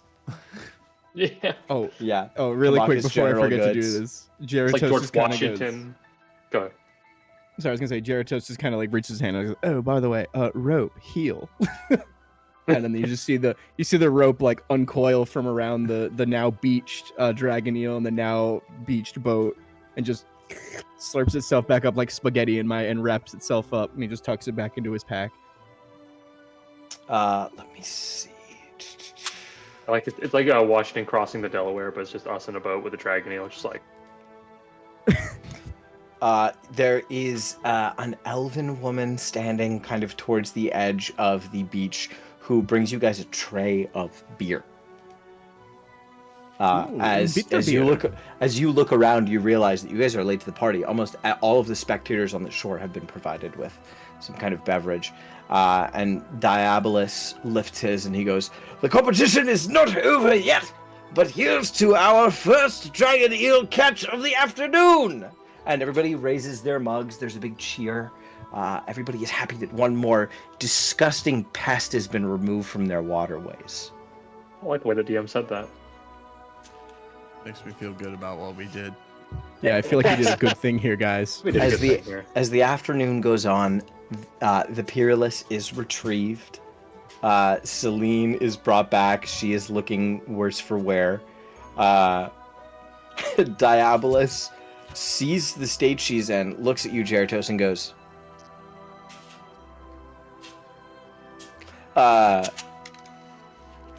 he seems like maybe not the best father. Oh, it reminds me of my own. As the Didn't even the need to do a other perception check on that. as the other vessels arrive, you know for a fact that Gordon Trenchfoot and the Hooch crews that you encountered in that other estuary who you followed in the first place, there was another dragon eel that was kind of not that far from them that you heard from the fish that you interrogated, Noka. But I made some rolls earlier, and what you see is the Hooch crews missing the living room, the houseboat sans living room. just kind of thrashed base, chunks taken out of the side. As Gordon comes around the corner and sees your dragon eel, he takes his scrunched little striped hat off and throws it on the ground, stomps inside.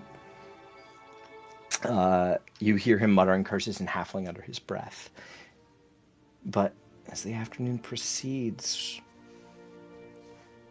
nobody else caught a dragon eel. You guys are the only ones. Dude, W. The afternoon only gets more hype and exciting as you guys proceed back through the town. There's no lull. Once the hunt is over is when the party actually starts. Cod's Breath is a bit of a gross, sleepy, salty town. This is the one time a year where they turn up.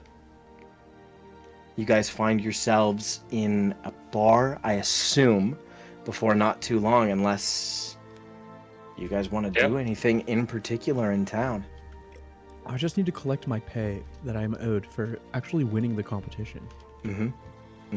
Yes. Ethan, I see you with your hand up as well. Noka would like to go back to his home to see whether or not his grandmother and his brother have returned from town because he knew they were going out that day. Okay.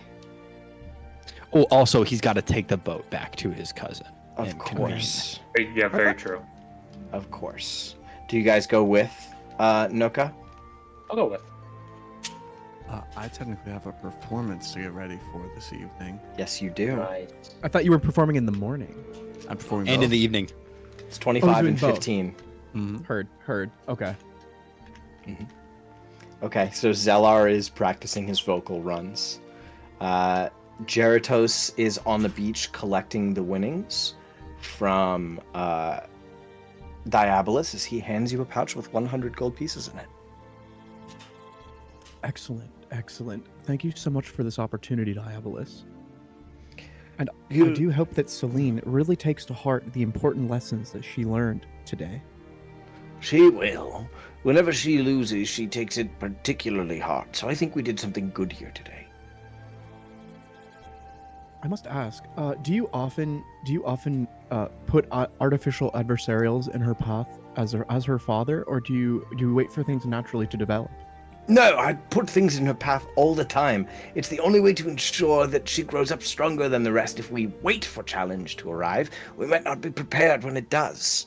You see, as a drow who escaped the Underdark at a young age, I'm familiar with the challenges and the struggles that somebody like me went through down there, and I know that Celine would have been better off than I, but I couldn't take her back. I could never go back. And so, well, you see what I've made of myself. I assume, I can only assume, as I do not know for sure, no man can see the future, but I can only assume that if I put her through similar hardships, that she will grow strong and successful, like me. Well, if I could simply offer you a wisdom before I depart to join my companions, I must say that though the beaver may try to dam the river may still flow. Yes, that is true. And then Geratos, thinking he has said something important, just kind of turns around and Okay, goodbye then, Geratos. I'll see you next week. I And just you go to make- join the boat people. Okay, cool. You make your way over with Luciva and Noka. Noka, you drag the boat out front of Kamaka's store. Come in! Kamaku, I bring you boat and winnings. This means money for you. Noka! Yes, we did talk about extra gold for Kamaka. Makes sense. I work hard. Help me Okay. load boat back onto dry dock. Yes, and she does. She comes out. You guys hoist it up. Put it. She looks at it. She goes, I think I keep the paint. It is good look. Hmm? I can put it out front. People walk by and go, oh! Yes, very professional. Marketing. Like sign, like billboard, I hear. Exactly. I know that guy, William Board. Yeah, he was a friend of mine. Ah. Okay. Okay. Okay. Well, hey, look. So I am less busy now. I did all, work. It's afternoon now. I go party soon. Where you be out partying? Oh yeah. You have not heard yet from Shanar or Tena, have you? No, I have not. I was about to stop by house actually. I was about to stop by tied house up. too. You come or you party. Either way, it's not important to me. Do you want me to come? You're more than welcome. I come with. She sets the hammer down, takes her big ass apron off, hangs it up, puts out the fire. She just closes up shop real quick, locks up the front door, and you guys make your way off towards Noka's family home. Oh, really quick. Also, can I just distribute the gold already to everyone else so that I pay everybody the 25 gold I owe them, and then the 5 I give to Kamaka, right? Mhm. Okay. So everyone add 25 gold to your inventory right now. Yeah. 25, baby. 20 fizzle. One fizzle. Nice. You guys are rich.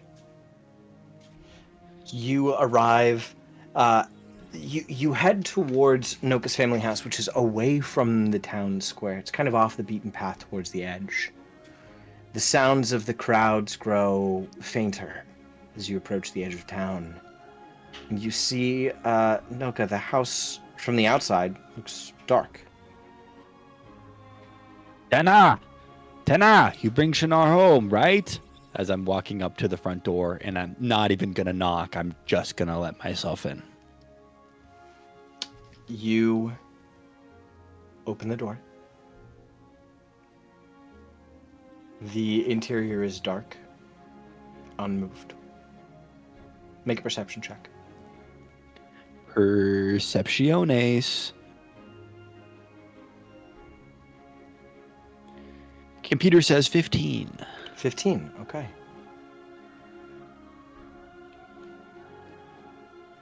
You grow very concerned.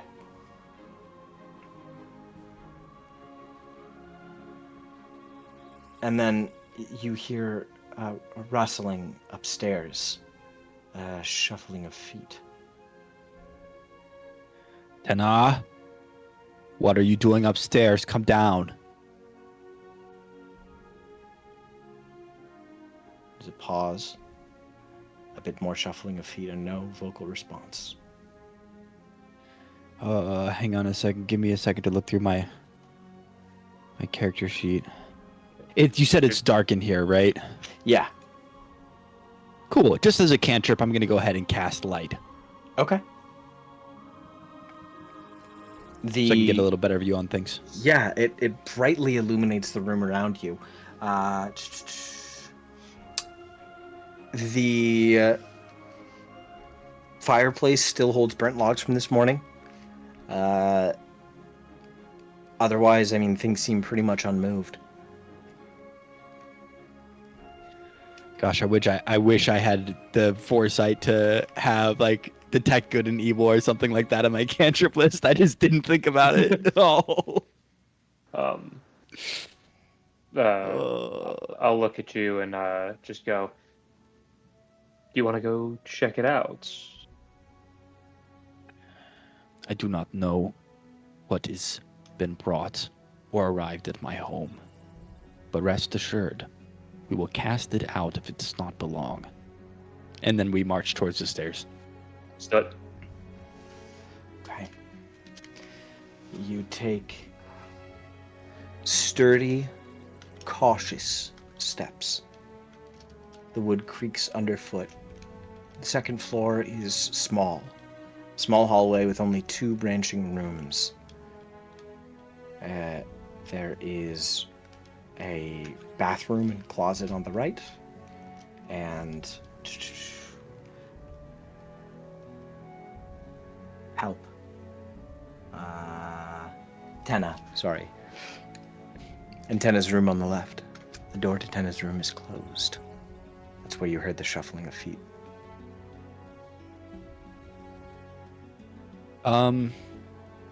Noka's gonna ready himself. He grabs his shield from off his back. He's got his mace in his right hand.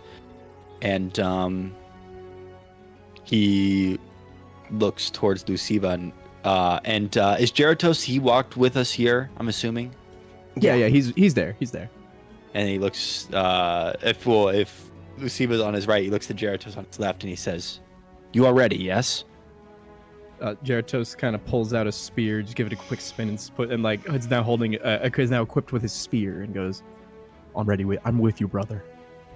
Luciva will go ahead and just move their hand, and all of a sudden you see like ice start forming around their body, almost coming like an armor, and they'll cast Armor of Agathis. Nice. All right. And then, without further ado, I half open, half slam the door open. It might need to be repaired later, but... All right. With you and your friends on your left and right, your sword in hand, boom, the door flies open. Noka, you jump into the room, or it's a mace, isn't it? It's a mace. You jump into the room, shield in one hand, mace outstretched. Tenna almost does a backflip as a pair of like earmuff-looking things fly off of his head. He lands ass first on the ground and just looks at you with bewilderment. And he goes, "Brother, Noka, oh, hi." Anna, why did you not answer me when I come to the house? Why is it dark? Where's Shinar? Oh, we just got home. So why are you yelling? Stop. I didn't hear you. I have these. Wait, look. He comes over and he puts them on your head. And you hear like woodwinds and strings and a little symphony. And then he takes them off and he goes, "Shinar just bought me these. Weird looking goat man in town. Selling crazy stuff. I don't know, but it's so cool." She was Grandma should be picking flowers. We got home, she didn't even go to bed. She said she smelled something really nice and she went to pick something purple. I don't know. She should be outside. I am sorry to scare. I brought my new friends. I love you. I'm simply of concern. Of course! It's okay. Hello, new friends. Hi. Hello. I am Tenna. Hello, Goliath. I'm Geratos. I like the idea that the ceilings in this house, because we built it ourselves, are like vaulted, so they're Yeah. like an extra like couple feet up, and Yeah. they just look really small around all of my stuff. Yeah, okay. Did you win? Yes, we win. We bring in so many Yes! fishes. I have to kill dragon eel. It makes me sad, but it is part of competition, and I did Oh. not want us to lose. Of course. Need the money, right? You win money? They pay I you? win money. I win money. I Yes. bring home for family. It is good for us. Okay. Okay. It means you afford expensive goat headphone that you buy at the town. Yes. Grandma spent like 15 gold. This is odd for Crazy. Shinar. She is very frugal. Hmm? She's been acting happy, but also a little careless. Okay, But- do not worry yourself of it. This will be of my concern. Okay. Give Oak a double tap on the shoulders, like, He turns to look at you. just know, that she's happy. He gives you an understanding nod. At this point in his life, Noka is familiar with the circle of life. Yeah. All right. You head back downstairs. You poke your head into the backyard. She's not out there. Make I another guess perception check. Okay, yeah, let me do that first. Can I assist? I too will assist. I only need one assistance, Gary. You can't stack advantage. I got 10. This so assist is advantage, right? Meaning I can Yes. reroll it. Yes. Cool. Gary gives assistance. Can I give guidance? Oh, dude, Yes. I rerolled. I got an 18. That's a 20 now. Okay. Add a D4. Do it. Add the D4. Add the D4. All right, Add the fine. I'll add the D4. 20 plus 2. That's a 22. Yeah. Okay. I see her. What were you gonna say before I cut you off? I said you Oh, don't I see was her in the going. backyard. I was gonna poke my head back inside and say to Tenna, "You said she picks flowers, but she's not in backyard. Where'd she go to pick flowers?" She said she'd be right back. Like I thought, 2 minutes. And longer Okay. than that, I literally take my eyes off her for 1 second. She maybe in town. Maybe she go see what sound is about. This does not sound like Shinar, but perhaps she is acting of weird. I will go look. Okay. All right. So we're gonna come back to that 22 perception check. Cool.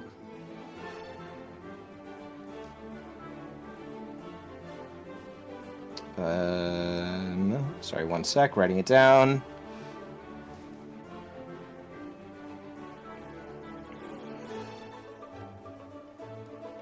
Okay. All right. And the rest of you guys head into town. You're looking for your grandma, Oak. And I will say, you guys can correct me if I'm wrong, but I'm sure Geratos and Luciva and Zellar, who is practicing but is also probably partying a little bit. For sure. Yeah. You guys Hey, get alcohol is an important part of a good vocal warm-up. Absolutely. you guys get quickly swept up in the frivolity and the fun of everything. You spend probably a good couple hours in the bar. People buy you drinks, there's music. All in all, a great cheery atmosphere for Cod's Breath. You don't see your grandma anywhere. Noka. Do I know of anywhere that she likes to be when she's not at home? Does she have spots, or has she really been entirely homebound up until this week when she started acting a little funny? She has spots. One of the spots is on the other edge of town near the game trail that you were on when you fought that bear. It's near the entrance to the game trail. That's actually where you go sometimes to get ingredients for her as well. That's another reason you were out on that trail that day. But you know that she goes to the front of it and likes to pick the flowers. It's not, it's in town. It's just on the edge of town. It's closed in. There's a wall around it and a gate. So Okay. that's a possibility. Maybe Noka takes his big Goliath hand and claps both of his newfound friends on the back and says, "You boys have fun. Make yourself at home. Go find Zalar. Enjoy party and music. Noka will be right back." Okay. I need. Let's see. Zellar, what are you doing right now? Just so I know. Where's your attention? So, Zolar was definitely practicing sincerely for a minute, but once the festivities started to really pick up and he heard people performing in the bar, he was definitely the guy that was he was sitting close to the main stage and he was cheering them on. It was being a decent crowd member. And then once they get off, he's definitely giving unsolicited pointers to every single musician. Just the words yeah, I was there one time. I heard you missed that chord. It's fine. It's fine. No one else noticed. Great. The tuned ears will get it. I get you. Great. They don't unpack that at all. They just Yeah. smile and nod. I don't even think half of them don't even see me at my height. They're just I'm just talking up to Just them, shouting to myself. Okay. And then let's see. Geratos and Luciva are still drinking together? Oh yeah. Okay, let's have Luciva make a perception check. I'm not great at these, but I think that's part of the fun. I'll allow an assist from Geratos. Soft 20, but I mean, Oh. I'll take that. I'll roll anyways for the assist because natural 20. Yeah, soft 20. Soft 20. Okay. Soft 20. Very quickly, Luciva, you realize as you go to buy another drink that your 25 gold pouch is gone.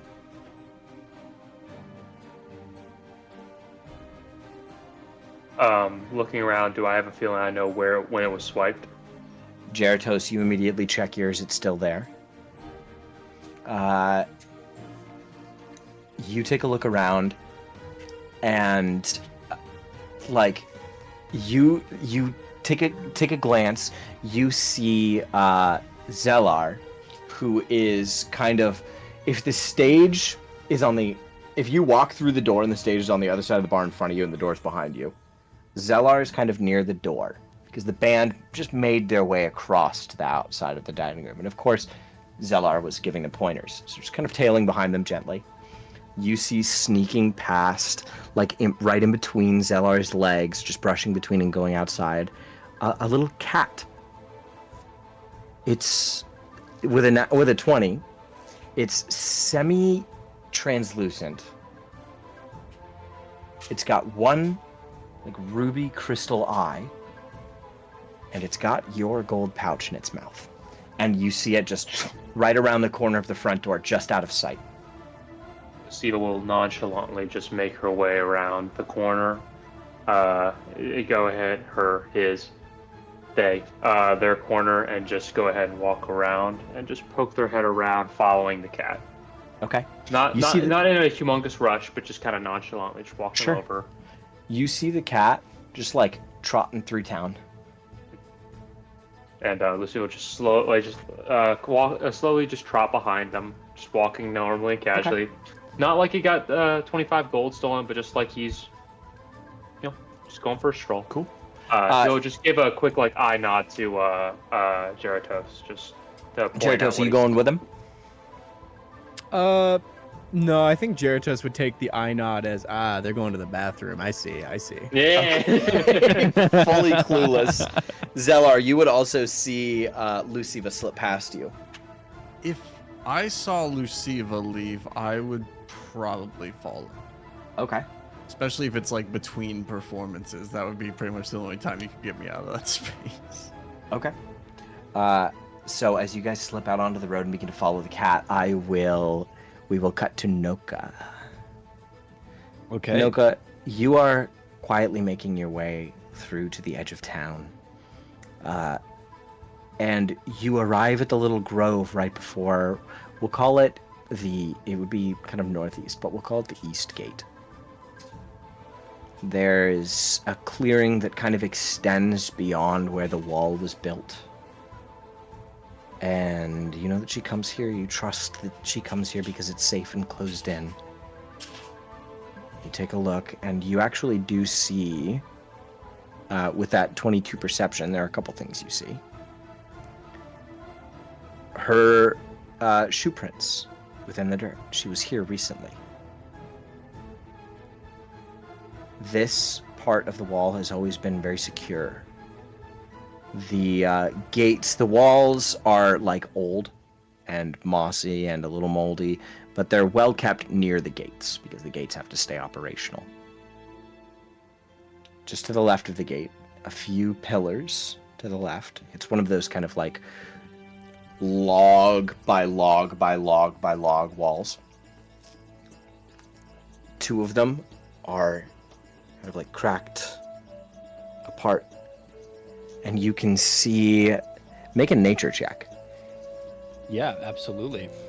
I don't know why nature is int and not wisdom, and I'm gonna mess this up, but yeah, that's gonna be a fat 2. Fat 2. I'll let you make it with advantage because you're a nature cleric. Cool. That's gonna be a little more fat 7. 7. It's better than a 2. Okay, I'll give you this at least. You see a lot of moss and fern and even some mushrooms that have grown in and crept through the hole in the wall. And it's a suspicious amount of undergrowth. Because you were here not that long ago and that wasn't there. I'm trying to think of. So this is a weird thing to have picked up a proficiency in, but I picked up a proficiency in Arcana. Can I make an Arcana check Yeah. to see if those mushrooms are of a magical nature? Definitely. That's going to be a 17. 17. They are of a magical nature. You pick them up and you actually immediately recognize they are. You don't know if they are maybe from somewhere else in the world, but they are not native to here. You don't know like what kind of mushroom species they are exactly, but you know that they are not from this part of the world. Would I suspect Fey tampering? Do I get a sense of what kind of out of this world it is? If you have the if Noka has the suspicion that there might be Fey involvement, you don't see anything to discourage that suspicion. Okay. Yeah, I'm going to exit through the gate and go around to the opposite side of the fence where the mushrooms came in from and see if there's a trail for me to pick up from there. Kind of Okay. using my tracking skills. Okay. With that, we'll keep that 17 Arcana check. You begin to follow this trail of vibrant, lush green, non-native undergrowth. And it is like a pretty clear trail as you follow along it. I need you to make a wisdom saving throw. Oh, this is fun. Oh, I did good. That's a 22. 22. You begin to feel this sense of incredible carefreeness, carelessness, maybe. Like the only thing in the world that actually exists right now are you and these beautiful flowers around you. And there is nothing to do except to just keep walking and see what beautiful thing you might see next.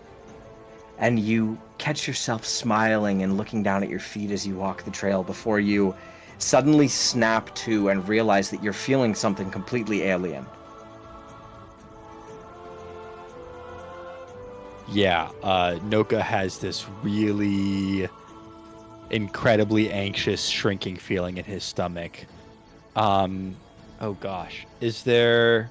I'm trying to think about any abilities or actions that I might have to resist such a thing as I move forward.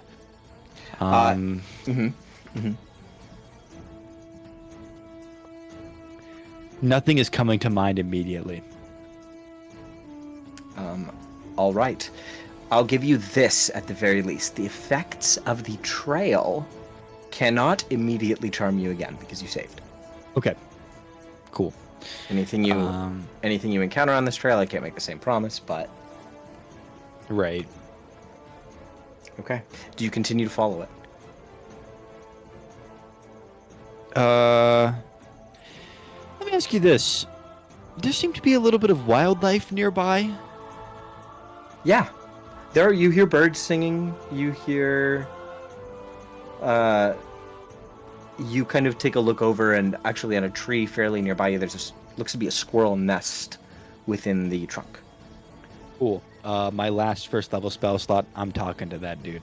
Yeah, for sure. You approach the nest and you just give it a little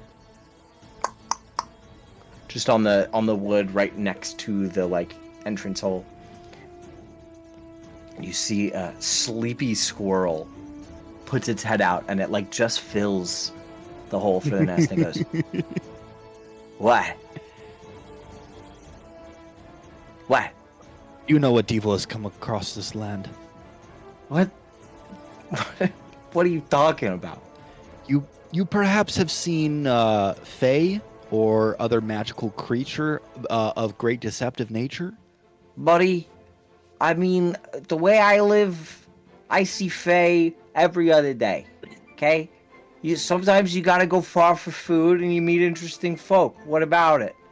Noka reaches down and he wants to scoop a bit of the lushful greenness from this trail and hold it up next to the squirrel and say, "Where does this come from?" Oh, I mean, yeah, that comes from one of them Fae ladies. What kind? I don't know. I'm doing my Geralt Witcher thing right here, where I'm trying to figure out what monster I'm about to fight. I don't know. It was an old Goliath lady, but every step she took, there was just this like beautiful undergrowth. Noka is reeling right now, trying to figure out what's going on. He's going back to what Tenna said to him about the goat man in town and thinking maybe this was a satyr. Maybe a satyr put a curse on my grandmother. And he's in full fight mode, not even flight mode. Matter of fact, if I had a little bit of, maybe a little extra food or maybe a little treat that could help jog my memory as to maybe what I seen that night. As to maybe what I seen earlier today. Do squirrels like shiny things? I don't remember. Or do they just like food? Do you ask it if it likes shiny things? I hold out a piece of silver for it. So, okay. Riddle me this. I take that silver from you. I stroll on into town with a piece of money as big as my fucking body. And I climb up onto a merchant's counter. And I go, beep, beep, beep, beep, beep, beep, beep, beep. And I hand him a silver. What is he going to do? How is he going to know that I just asked him for alcohol? The squirrel's just speaking mad facts. I don't know about you, but he's ripping into him. What else you got? You got any, do you have any alcohol on you? Or perhaps something with a lot of sugar in it? I really don't think that I do. Hang on, I'm looking through my equipment right now. Holy sheesh. Marie, this guy. Man. Does he want a bottle of ink or a quill or perhaps a letter from a dead friend? He goes, who's a friend? Oh gosh, I don't even know if I discussed this with you before. This is just something that came from my character background, Sure. which I have on my person. Hit me with it. This is a letter from a dead colleague posing a question you have not yet been able to answer. I assumed it was going to be something about my tribe or maybe what happened to them. Let me see it. Noka, wanting nothing more than to protect his grandmother in this moment, opens this unsealed letter that is the last remaining remnant of his tribe and hands it to a fucking squirrel. He takes it, opens it. It's huge. It's way bigger than him. He like opens it and he goes, "Yeah, this is cool." Crumples it up, and then you like put your eye to the nest and you're like looking. You see him like drape it over his sleeping squirrel wife. It's a nice blanket. Aww.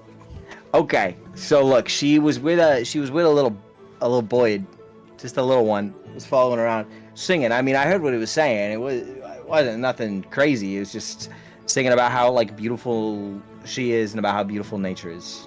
Which is, I mean, I'm gonna be so real with you, buddy. How long does Speak with Animals last?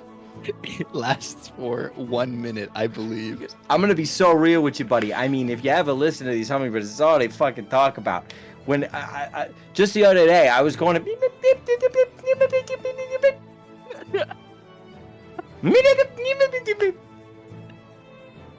I'm going to nod as to thank him for his time and then sprint down the path to try to go and find my grandmother.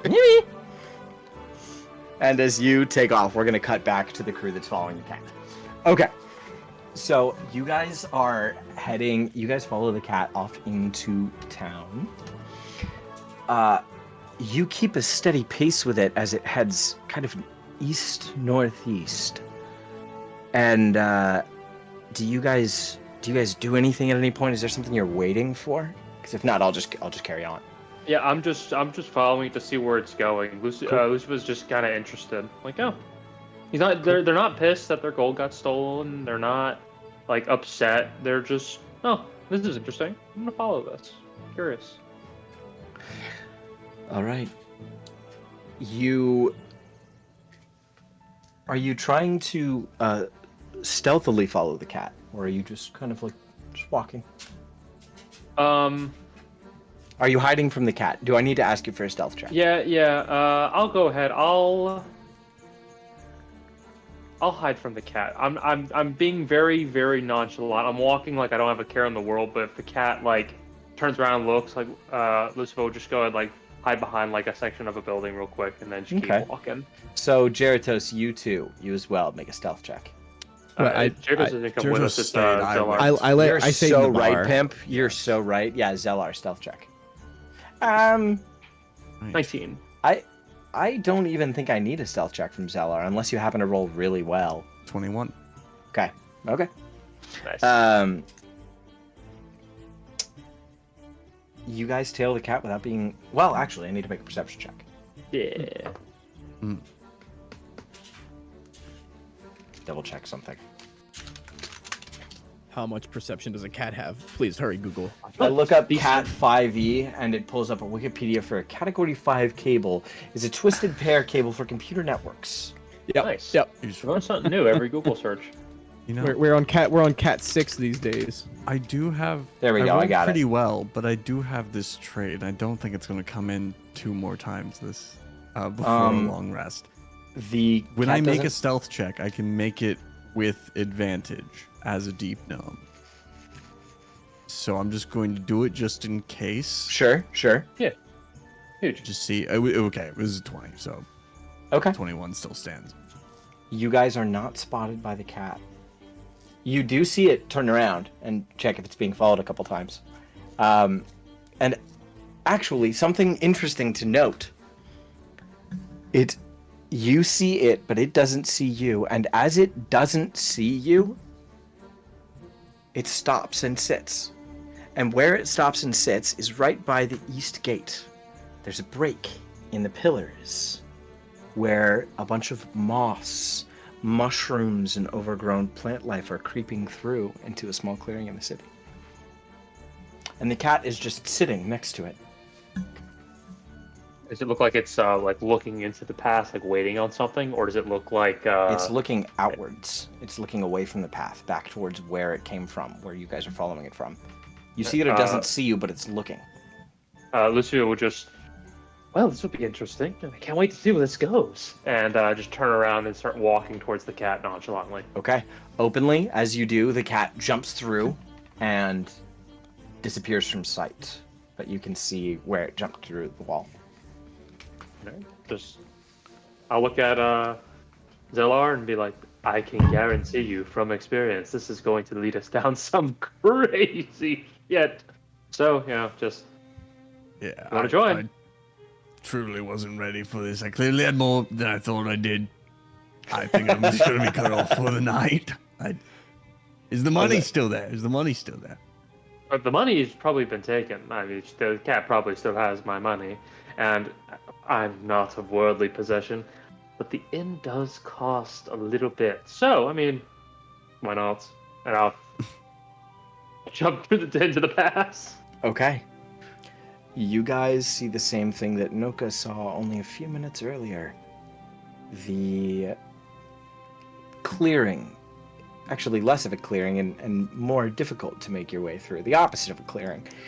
Through the kind of light, natural, swampy forest undergrowth, these vibrant greens and reds and blues, flowers and fungus, and all kinds of plant life have sprung up in this path through the forest.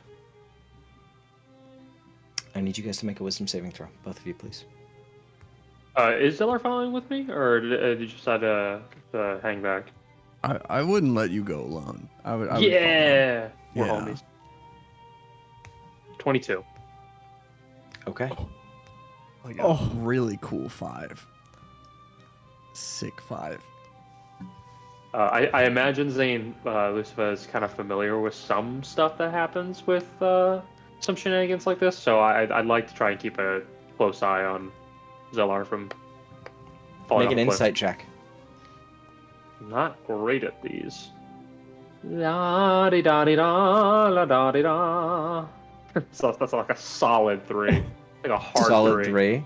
So what I'm about to say is something that Luciva, you're kind of focused on the path and the cat because you're like, where did this come from? This weird ass creature took my money. What's going on? You don't see that Zelar. You remember what I told Noka earlier? Yeah. It's just a beautiful forest path, and suddenly it's the only forest path. The only one that matters. The flowers smell so good. You have to see it through to the end.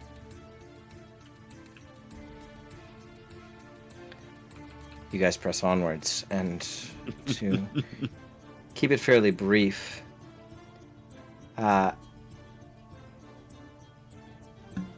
Noka, you would be the first to come across where the land along the coast begins to really break up into marsh territory. Mm-hmm. The smell of a swamp has always persisted around you in Cod's Breath, but it has escalated here as you find yourself stomping through muddy little ponds and retentions that smell like rotting garbage. Oh, I've been to Central Florida. I know what we're talking about. Oh yeah, boy. Nice. I've been to Okeechobee. I know what it's like. Let me see.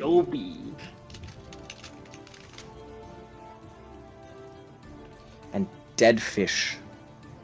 That's it. I knew there was another detail. I had to go to my document. Rotting Google garbage dead fish. and dead fish. You can see along the coast that there is like another village much further up, just at the angle that the coast kind of cuts. You can see it, but you can't walk directly to it. You wonder if it's possible that the trail could lead all the way over there. There's currently no end in sight to it. And let's see. Hey, Liam, you there?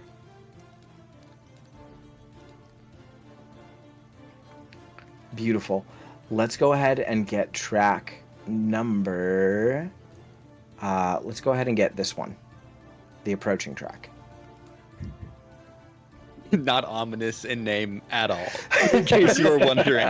This I love track. that. Approaching some nice little other trees. And Approaching the mushrooms. widow flowers and give them a Little nice flowers. smell. Yeah, we don't mushrooms. It's, we come to the party and everyone's happy. Yeah, with the garbage and the dead fish, you know. The dead fish are there and they're Yeah. partying with us. Be so sweet. Oh my god, the dead fish brought snacks. Yeah. Just love that, like, while all this is going on, Jeratos is just in the tavern, just like, oh yeah, that's good. That's good. I wonder where my friends went. Man, Luciva's been in the bathroom for a really long time. Should I go check on them? No, they're fine. Noka. I Noka, love you pause as the trail appears to begin to branch off in a couple different directions, or maybe it's just this part of the swamp is greener, brighter for some reason. You actually haven't been over this way because it reeks. You know that there's not going to be good food over here. No good game that's drinking water and eating food from this part of the swamp is really going to be edible, so you've stayed away from it. And you're kind of beginning to stress. You are... Every other time that you look down, you feel like you're stumbling off the trail, like you're moving blindly, and you pause for a moment, and you just look. You survey the land, and you hear the crashing of footfall through undergrowth behind you. As Zelar walks directly into your back. Looking down at your feet, Zelar, and the flowers underneath you are unaware of what was directly in front of you. And by the way, this part of the swamp, Zelar, smells amazing and it looks even better. You are so excited to be here. Luciva, you are... you rolled a 3 for insight. You're looking backwards over your shoulder. Because at this point you have lost visual of the cat. As you kind of came around this bend, you saw it trot off. And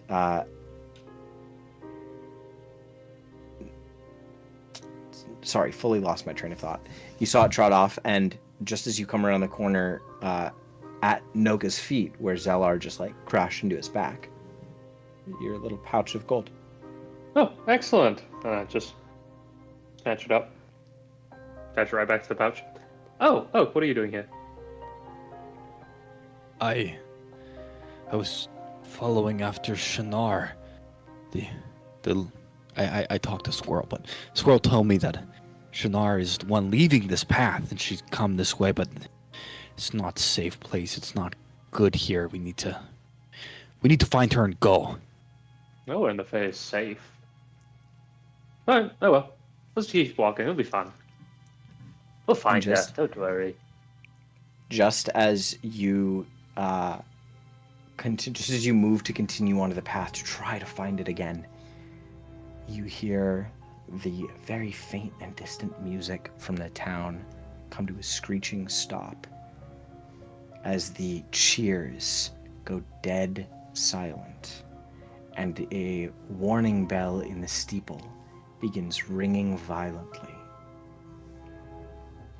Yeah, at this point, Noka is whipping his head back and forth because he's thinking about Tenna in the house, but he knows that Shinar has got to be here somewhere, and he can't be two places at once, and he can't figure out what he wants to do.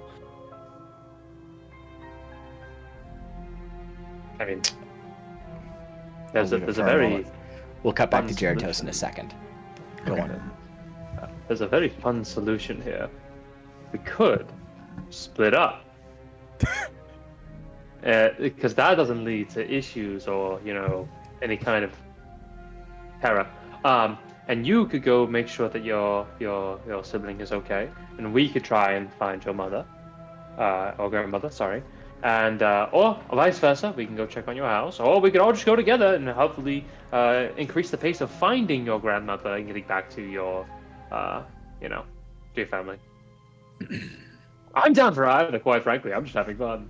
This whole time, Zolar has just been prancing further down the path, and it's like, who's coming with me? If It's Zalar you. has been straying, I want Noka to basically have a hand on his head the same way you do to a toddler if they're Yeah. trying to wander off in a store, and he's just restraining him. Okay. Yeah. Noka being almost hyper aware at this point, with the three of you heading back into town, I heard?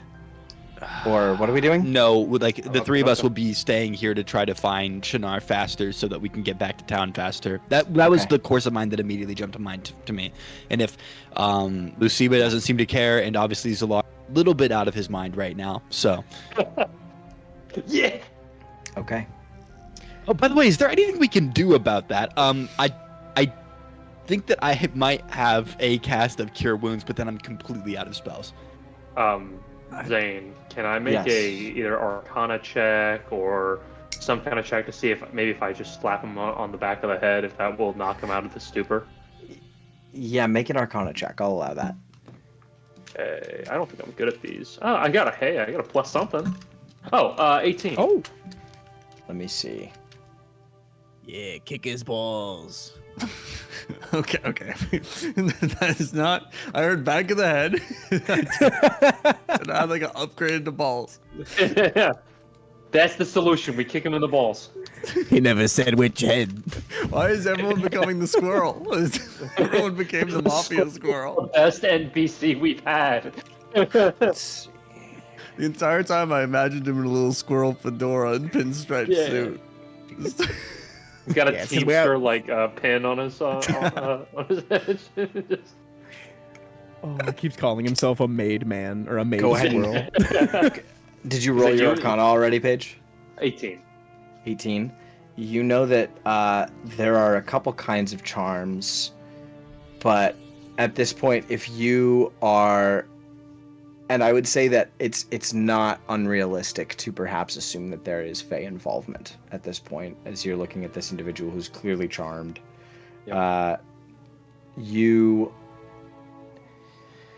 You think about the actual spell charm person, and you know that the only way to end it is if the individual that is doing the charming or the individual's allies do something harmful to the charmed target. In other words, you slapping him wouldn't do anything. Gotcha. So, and I kind of break this down for Oak. Like, basically, we can find the person who is doing the charming, and then we can go ahead and we can beat the shit out of them. Just quite frankly, just really just go dig into them. If it's your grandmother, I am sorry. If it, or if she or they hits him, or until the time in which the spell ends. Just depends. Okay. All right. All I right. say we just keep going. And as Zellar's like doing like the like waves, Lucifer will literally just be behind him, not charmed, also just going ahead and just doing the waves. Noka, make a Meanwhile, survival Noka's check. like losing his mind right Yeah. now. Try it, Noka. It's great. It's It absolutely is. amazing. This is actually pretty fun. That's such a poor roll for me. that was an 8 total. I have a +4, by the way. 8 survival. 8 survival. You can make it with advantage because you're technically getting assistance from the other two. Yeah, I will actually. Thank help you. I'm still Okay, being that is a goofy. little bit better. It's a 14. 14. Okay. All right. I'm going to cut back to you guys in a minute. Jeratos. Yeah. Wait, let me get my cup. Yeah. Alright. This is fine.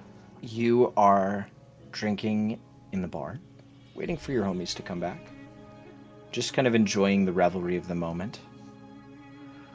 When suddenly you hear the bell in the steeple across the street from the bar begin to clang loudly, deeply, resonating every bone in your body as the band in the bar comes to a screeching stop.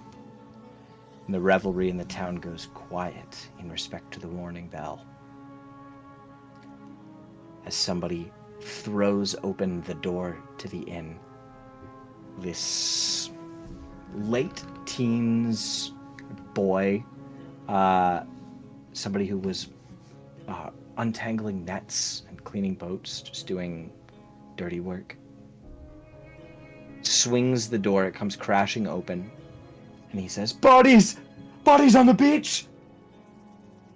One of the saltier sailors sitting at the bar, big thick gray beard, leans back and he goes, "Which lubber flipped his boat on the way back and cost him his life?" And the boy goes, "Not ours. Never seen him before." At which point, the interest is kind of gathered. You stand with the crowd, making their way out from the tavern with grim interest towards the shore. The bell continues to ring as you, almost in a reverent way, proceed with the crowd down the main road. You see them just as you crest the hill down to the beach, over a sea of heads in front of you.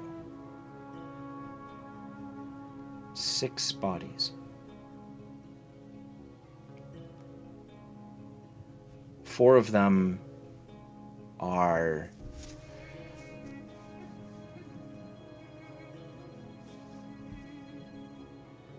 unmoving,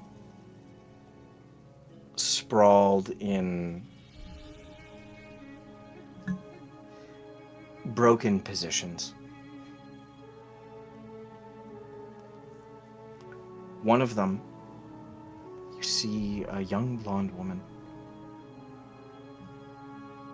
She's wearing sturdy clothes. She's got like a thick white button up over another thicker kind of brown vest. She's got waders on. She was out in the water. She is coughing up a lot of water right now. You see that there's a captain down on the beach who's kind of down on one knee and is just helping her sit up straight as she's just hacking up water. And another one, you see a boy of maybe 13. He's just sitting there pale. His eyes are stuck open wide, afraid. His lips are pursed shut with force. And you see that there's a woman with water sitting on the ground next to him. She's rubbing his back and talking to him, but his eyes are not moving to her whatsoever.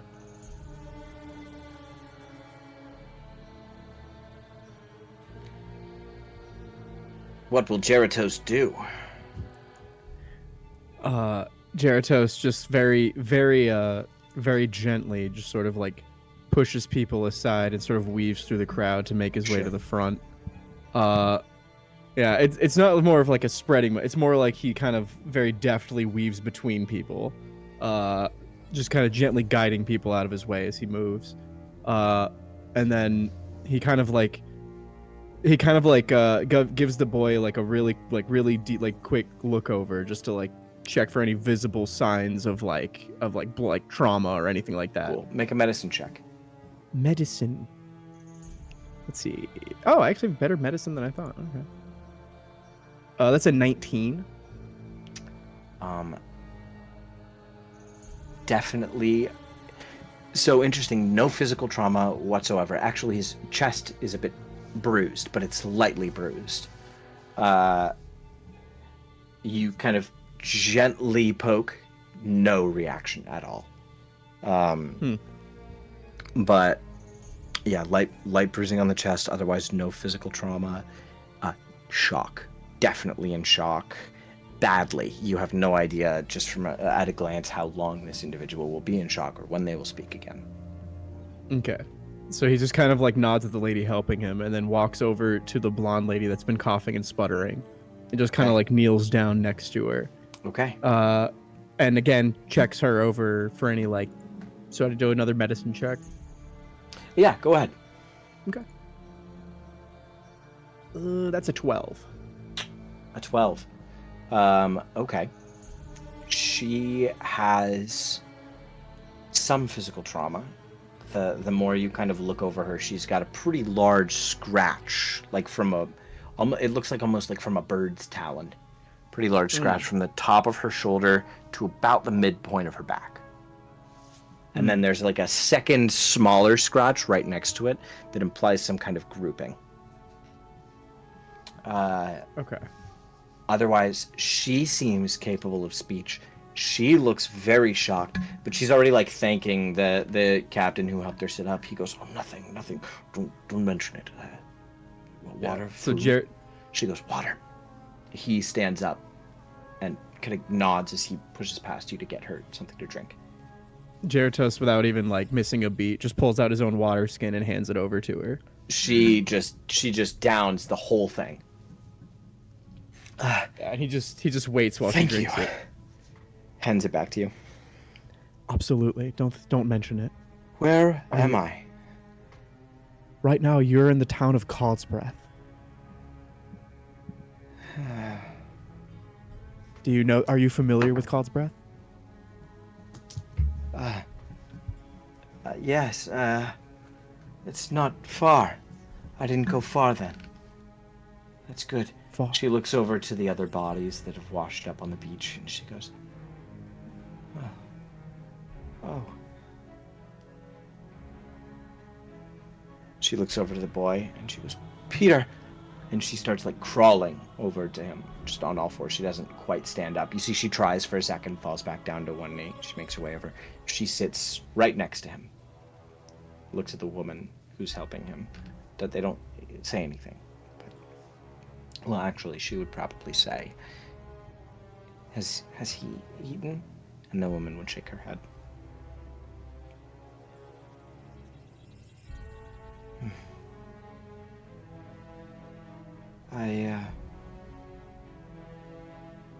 We're from Snaggletooth Bluff.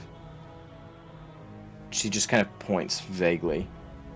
But you're generally aware, because you train people in the area, you would have a basic geographic knowledge that Snaggletooth Bluff is the closest town. It's just up the east coast and around on the other side of a bay. You don't know this, but it's actually the town that Noka, Luciva, and Zelar just kind of saw out on the horizon. So we're only days trip away then. Yes, that's not too far down the coast. I have Where's to ask if Marcy.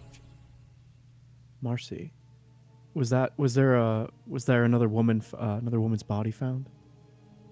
Uh, Kind of turns and looks at the captain that was running to take the water. She grabs your arm. She goes, "Not a woman. My bird. Did you see my bird? My board. My bird. I want my bird. My board. Did you see my bird? I'm afraid we haven't found any birds. Can't have missed her. She's a beautiful macaw. I've not seen any macaws, I'm afraid. Only the people that have washed up here on the beach, and yourself and your son. Oh, he's not my son. He's And she looks over towards one of the broken bodies on the shore, and she goes, "Her son, family friend."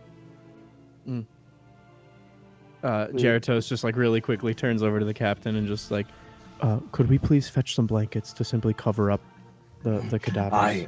Aye. And Treat them with respect. He just kind of grabs like, treat them with respect. All right. He and a just kinda couple of pushed- the other captains are already covering the bodies. They begin to move them offshore.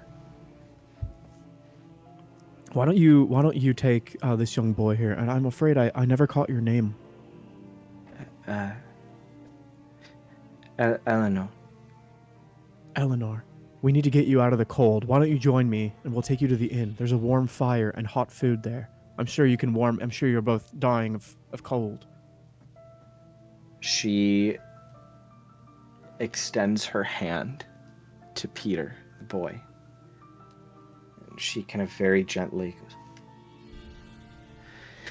"They're going to help us, Peter. They're nice people. Come on. Come on." And his eyes move for the first time towards the bodies that they're taking offshore. He just kind of absentmindedly reaches up and grabs her hand. She pulls him up onto his feet. He's already wrapped in a blanket. She gets one, and they start walking with you back kind of into town. Some of the other captains are working to keep a breadth around you so that she doesn't get smothered, neither does he. And you make it back to where are you taking them? Just into the inn by the Mhm. fire to get them a bowl of stew, to get them something to drink, just to Cool. get them out of the cold. The innkeeper gives them a room. Just give them a room for the night for free. So you head up into their chamber. You get a fire going. Eleanor gets Peter sat by the fire, and you can just see the flames dancing off of his very absent eyes. She goes, "Thank you." She holds her hot cup of tea that the inn gave her. Yeah. We were just fishing. And, Marcy flew off. I always follow Marcy. She knows where to go. She's got a bird's eye view, right?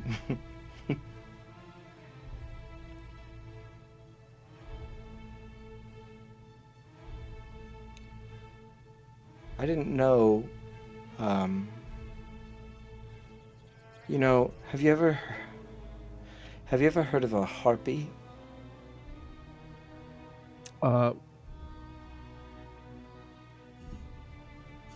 Okay, I'm actually I want to roll for this because Sure. I don't know if Jeratos would have heard of a harpy. Sure. He's go not for it. very smart. Roll nature.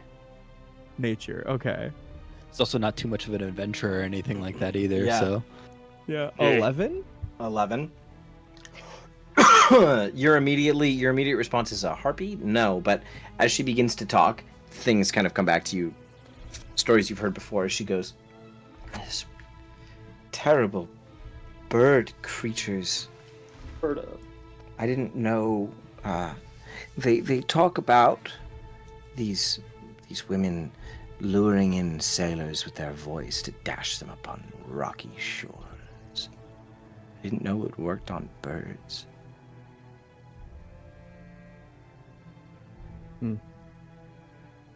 And so your ship was run aground by the siren's call of these harpy creatures?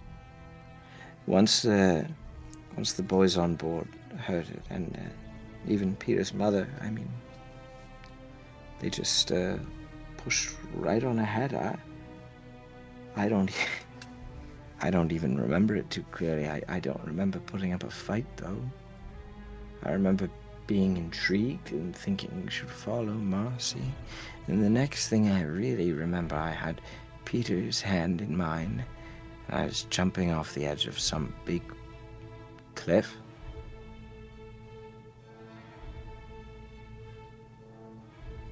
Do you remember? Well, do you remember about where you were before you heard the siren call? Yeah, it's foggy out on the water. Probably 10 minutes offshore. It's close. It's scary close. I could go back.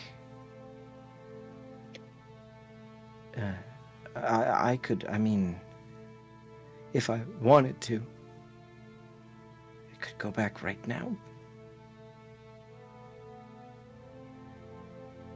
Zeratos just think- puts his hand on her shoulder and is like, "You don't have to do anything right now. Right now, I just Oh. need you to rest." Marcy, and what if somebody came looking for us? Well, they will come to this place and they will know to ask, and we can very easily tell them that we found you. What if they came looking for us offshore? They're going to meet the same fate as Hmm. Yeah.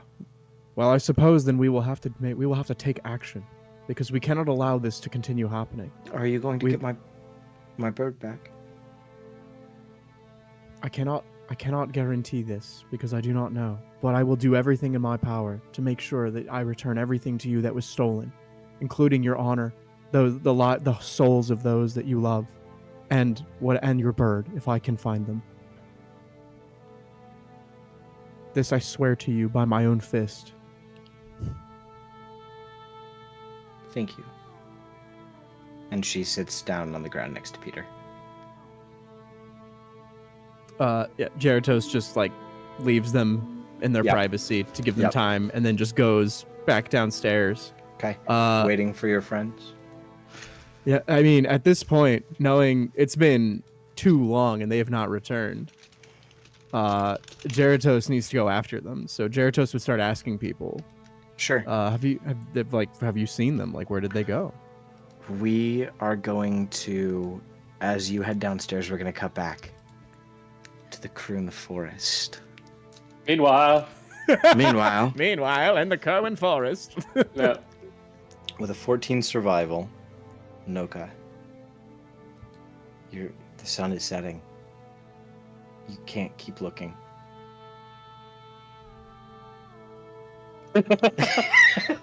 I like to imagine his mic peaked down. Yeah. I did not. I don't want to yell at my house right now, but that's how I feel on the inside. It's been, Not even if like I cast light or anything What like can that. you cast? I mean, at a certain point, you have to go back and rest. Right. I'll tell you this, Ethan. Noka can look for as long as he wants.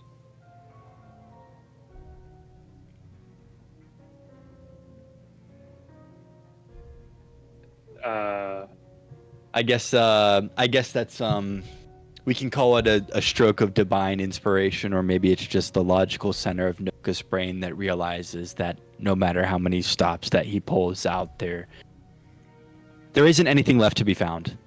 At least not anymore. So, unable to think of what to do, guiding Zalar by the hand like the little toddler that he is. Zellar, go ahead and make another wisdom saving throw for me. It's been So- hours. You said this was a spell effect, right? Yeah. So I have advantage on saving throws against spells with wisdom. Okay. So I mean, obviously it doesn't matter for the first It's one. so okay. Sorry, it's not a spell. It's a magical. Okay. It's like an area effect. Okay, cool. path. So that'd be an 18 on the wisdom Okay, you save. succeed. You succeed. As the sun sets, things are less bright to you. You look at your wrist. You like look up from the ground. You look at your wrist. You realize that Noka is pulling you by the hand. He's gripping you uncharacteristically tightly, and also he looks really sad. You don't know why. You think he might be angry with you. I'm sorry, I didn't mean to lead us down an ugly path. Looked better earlier. Kind of like blinking away the tears in like the most, trying to attempt to stay masculine way he can. Noka is just going, no, it is okay. Noka bring us down this path, and it's time to go home now. Can I do a quick history check? I want to see if there's any music that I would know that Goliaths might appreciate. Absolutely make a history check. It's Oh. all a 5. 5.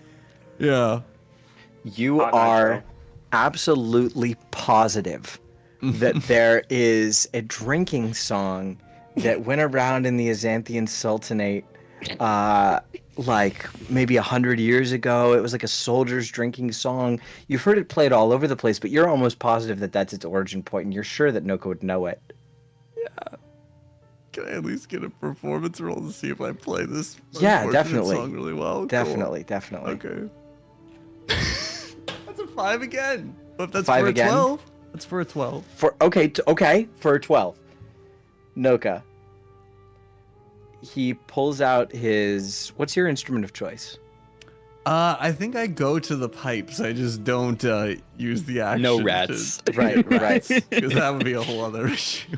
So Zellar does this thing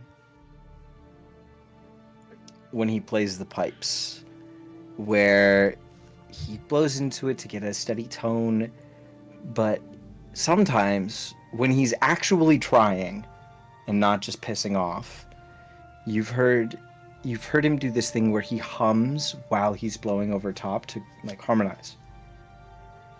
It doesn't sound very good right now. He's coming off a charm high. It's dark, so he can't quite see the like proper fingering for the pan flute. You think he was trying to go for something like an old giant drinking song, something in Goliath. It's in Primordial, and it's from North Wildmount. You know that at least. It's in Primordial, so I know the lyrics. It's a drinking song. It's a song about drinking, and it's a song about gardening, and it's a song about reading and eating with your family, and then going to war. And it's totally wrong, but you understand what he was trying to do.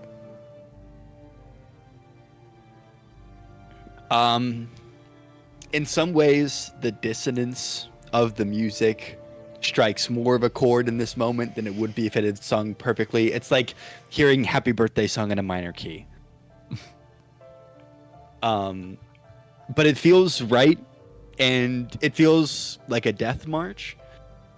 Noka's carrying the weight of this with him, and in his heart, he knows that things aren't going to be the same at home anymore.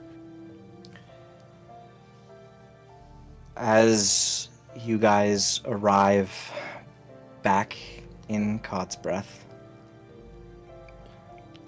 you are greeted by a much somber energy than when you left, which makes sense. You heard the bells.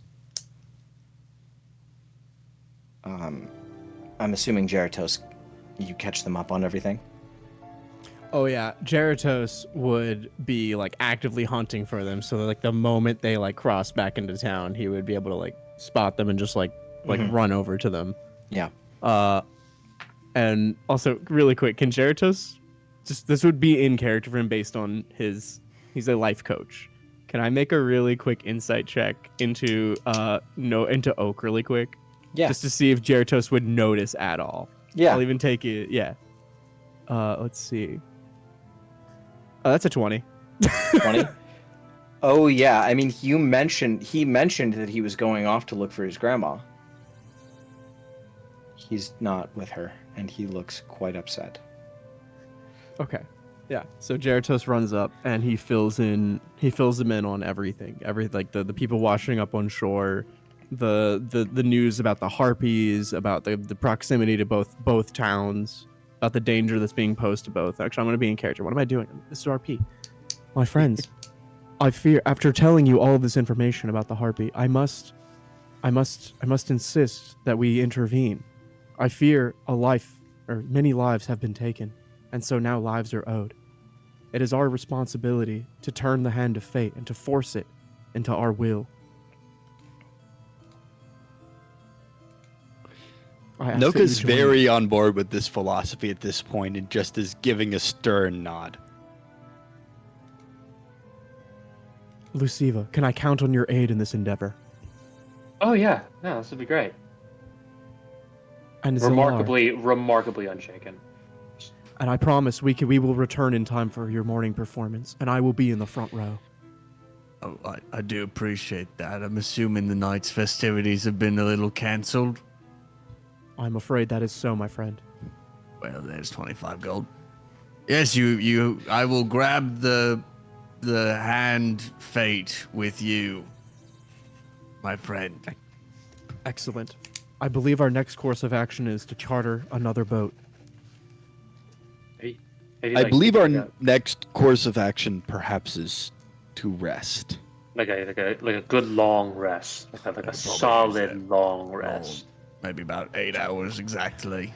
Jeratos is kind of like He kind of like looks over at the boatswain's hut, but then he kind of looks and makes eye contact with Oak, and then just kind of like remembers the inside check from earlier, and just like he just sort of deflates a little bit and just goes, "You're right. I'm sorry. My emotions, they get the best of me. But you're correct. We should rest." There's a quick sound of footfalls up the road as you're talking outside, just outside the inn. Noka, you turn and see Tenna running up the road towards you. He's got kind of a bounce in his step that almost immediately disappears when he sees the four of you together. And he walks up and he goes, "Shanar is not home."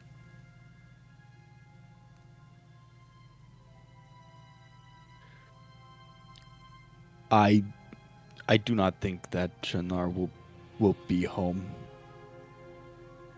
It is very possible she's not come back.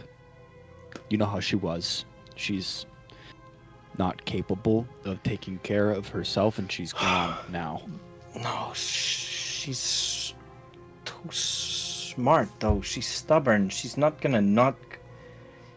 She's gonna come back.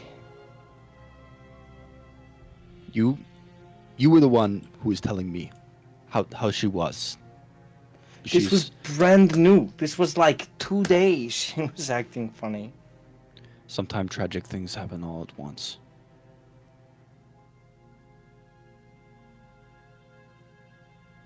And there's nothing that we can do except for move forward and do what other people would have liked for us to do. I will get good night's rest. I will go out right before sun come up. You must be safe. There's strong magic, old magic that is in that forest.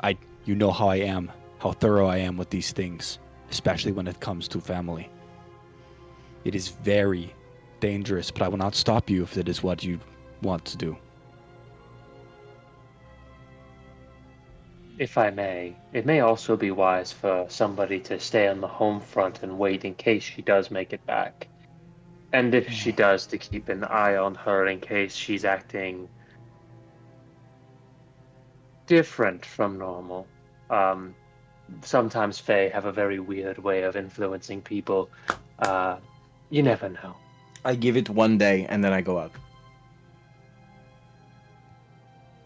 I understand. I give it 1 day. If you want to come with, come with. If you are busy or saving town in other way, I understand and am proud. There are other things that I must do. I have great purposes to attend to. It is what Shinar asked of me. She asked me to find very important thing to do and many people to love. That is where I'm going. Good. Okay. Okay, okay. I will be at home. And he gives you a big hug. Yep. Big, long, a very embrace. still hug.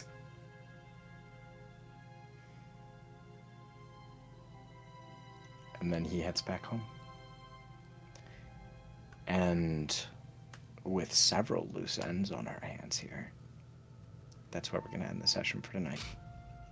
Let's go.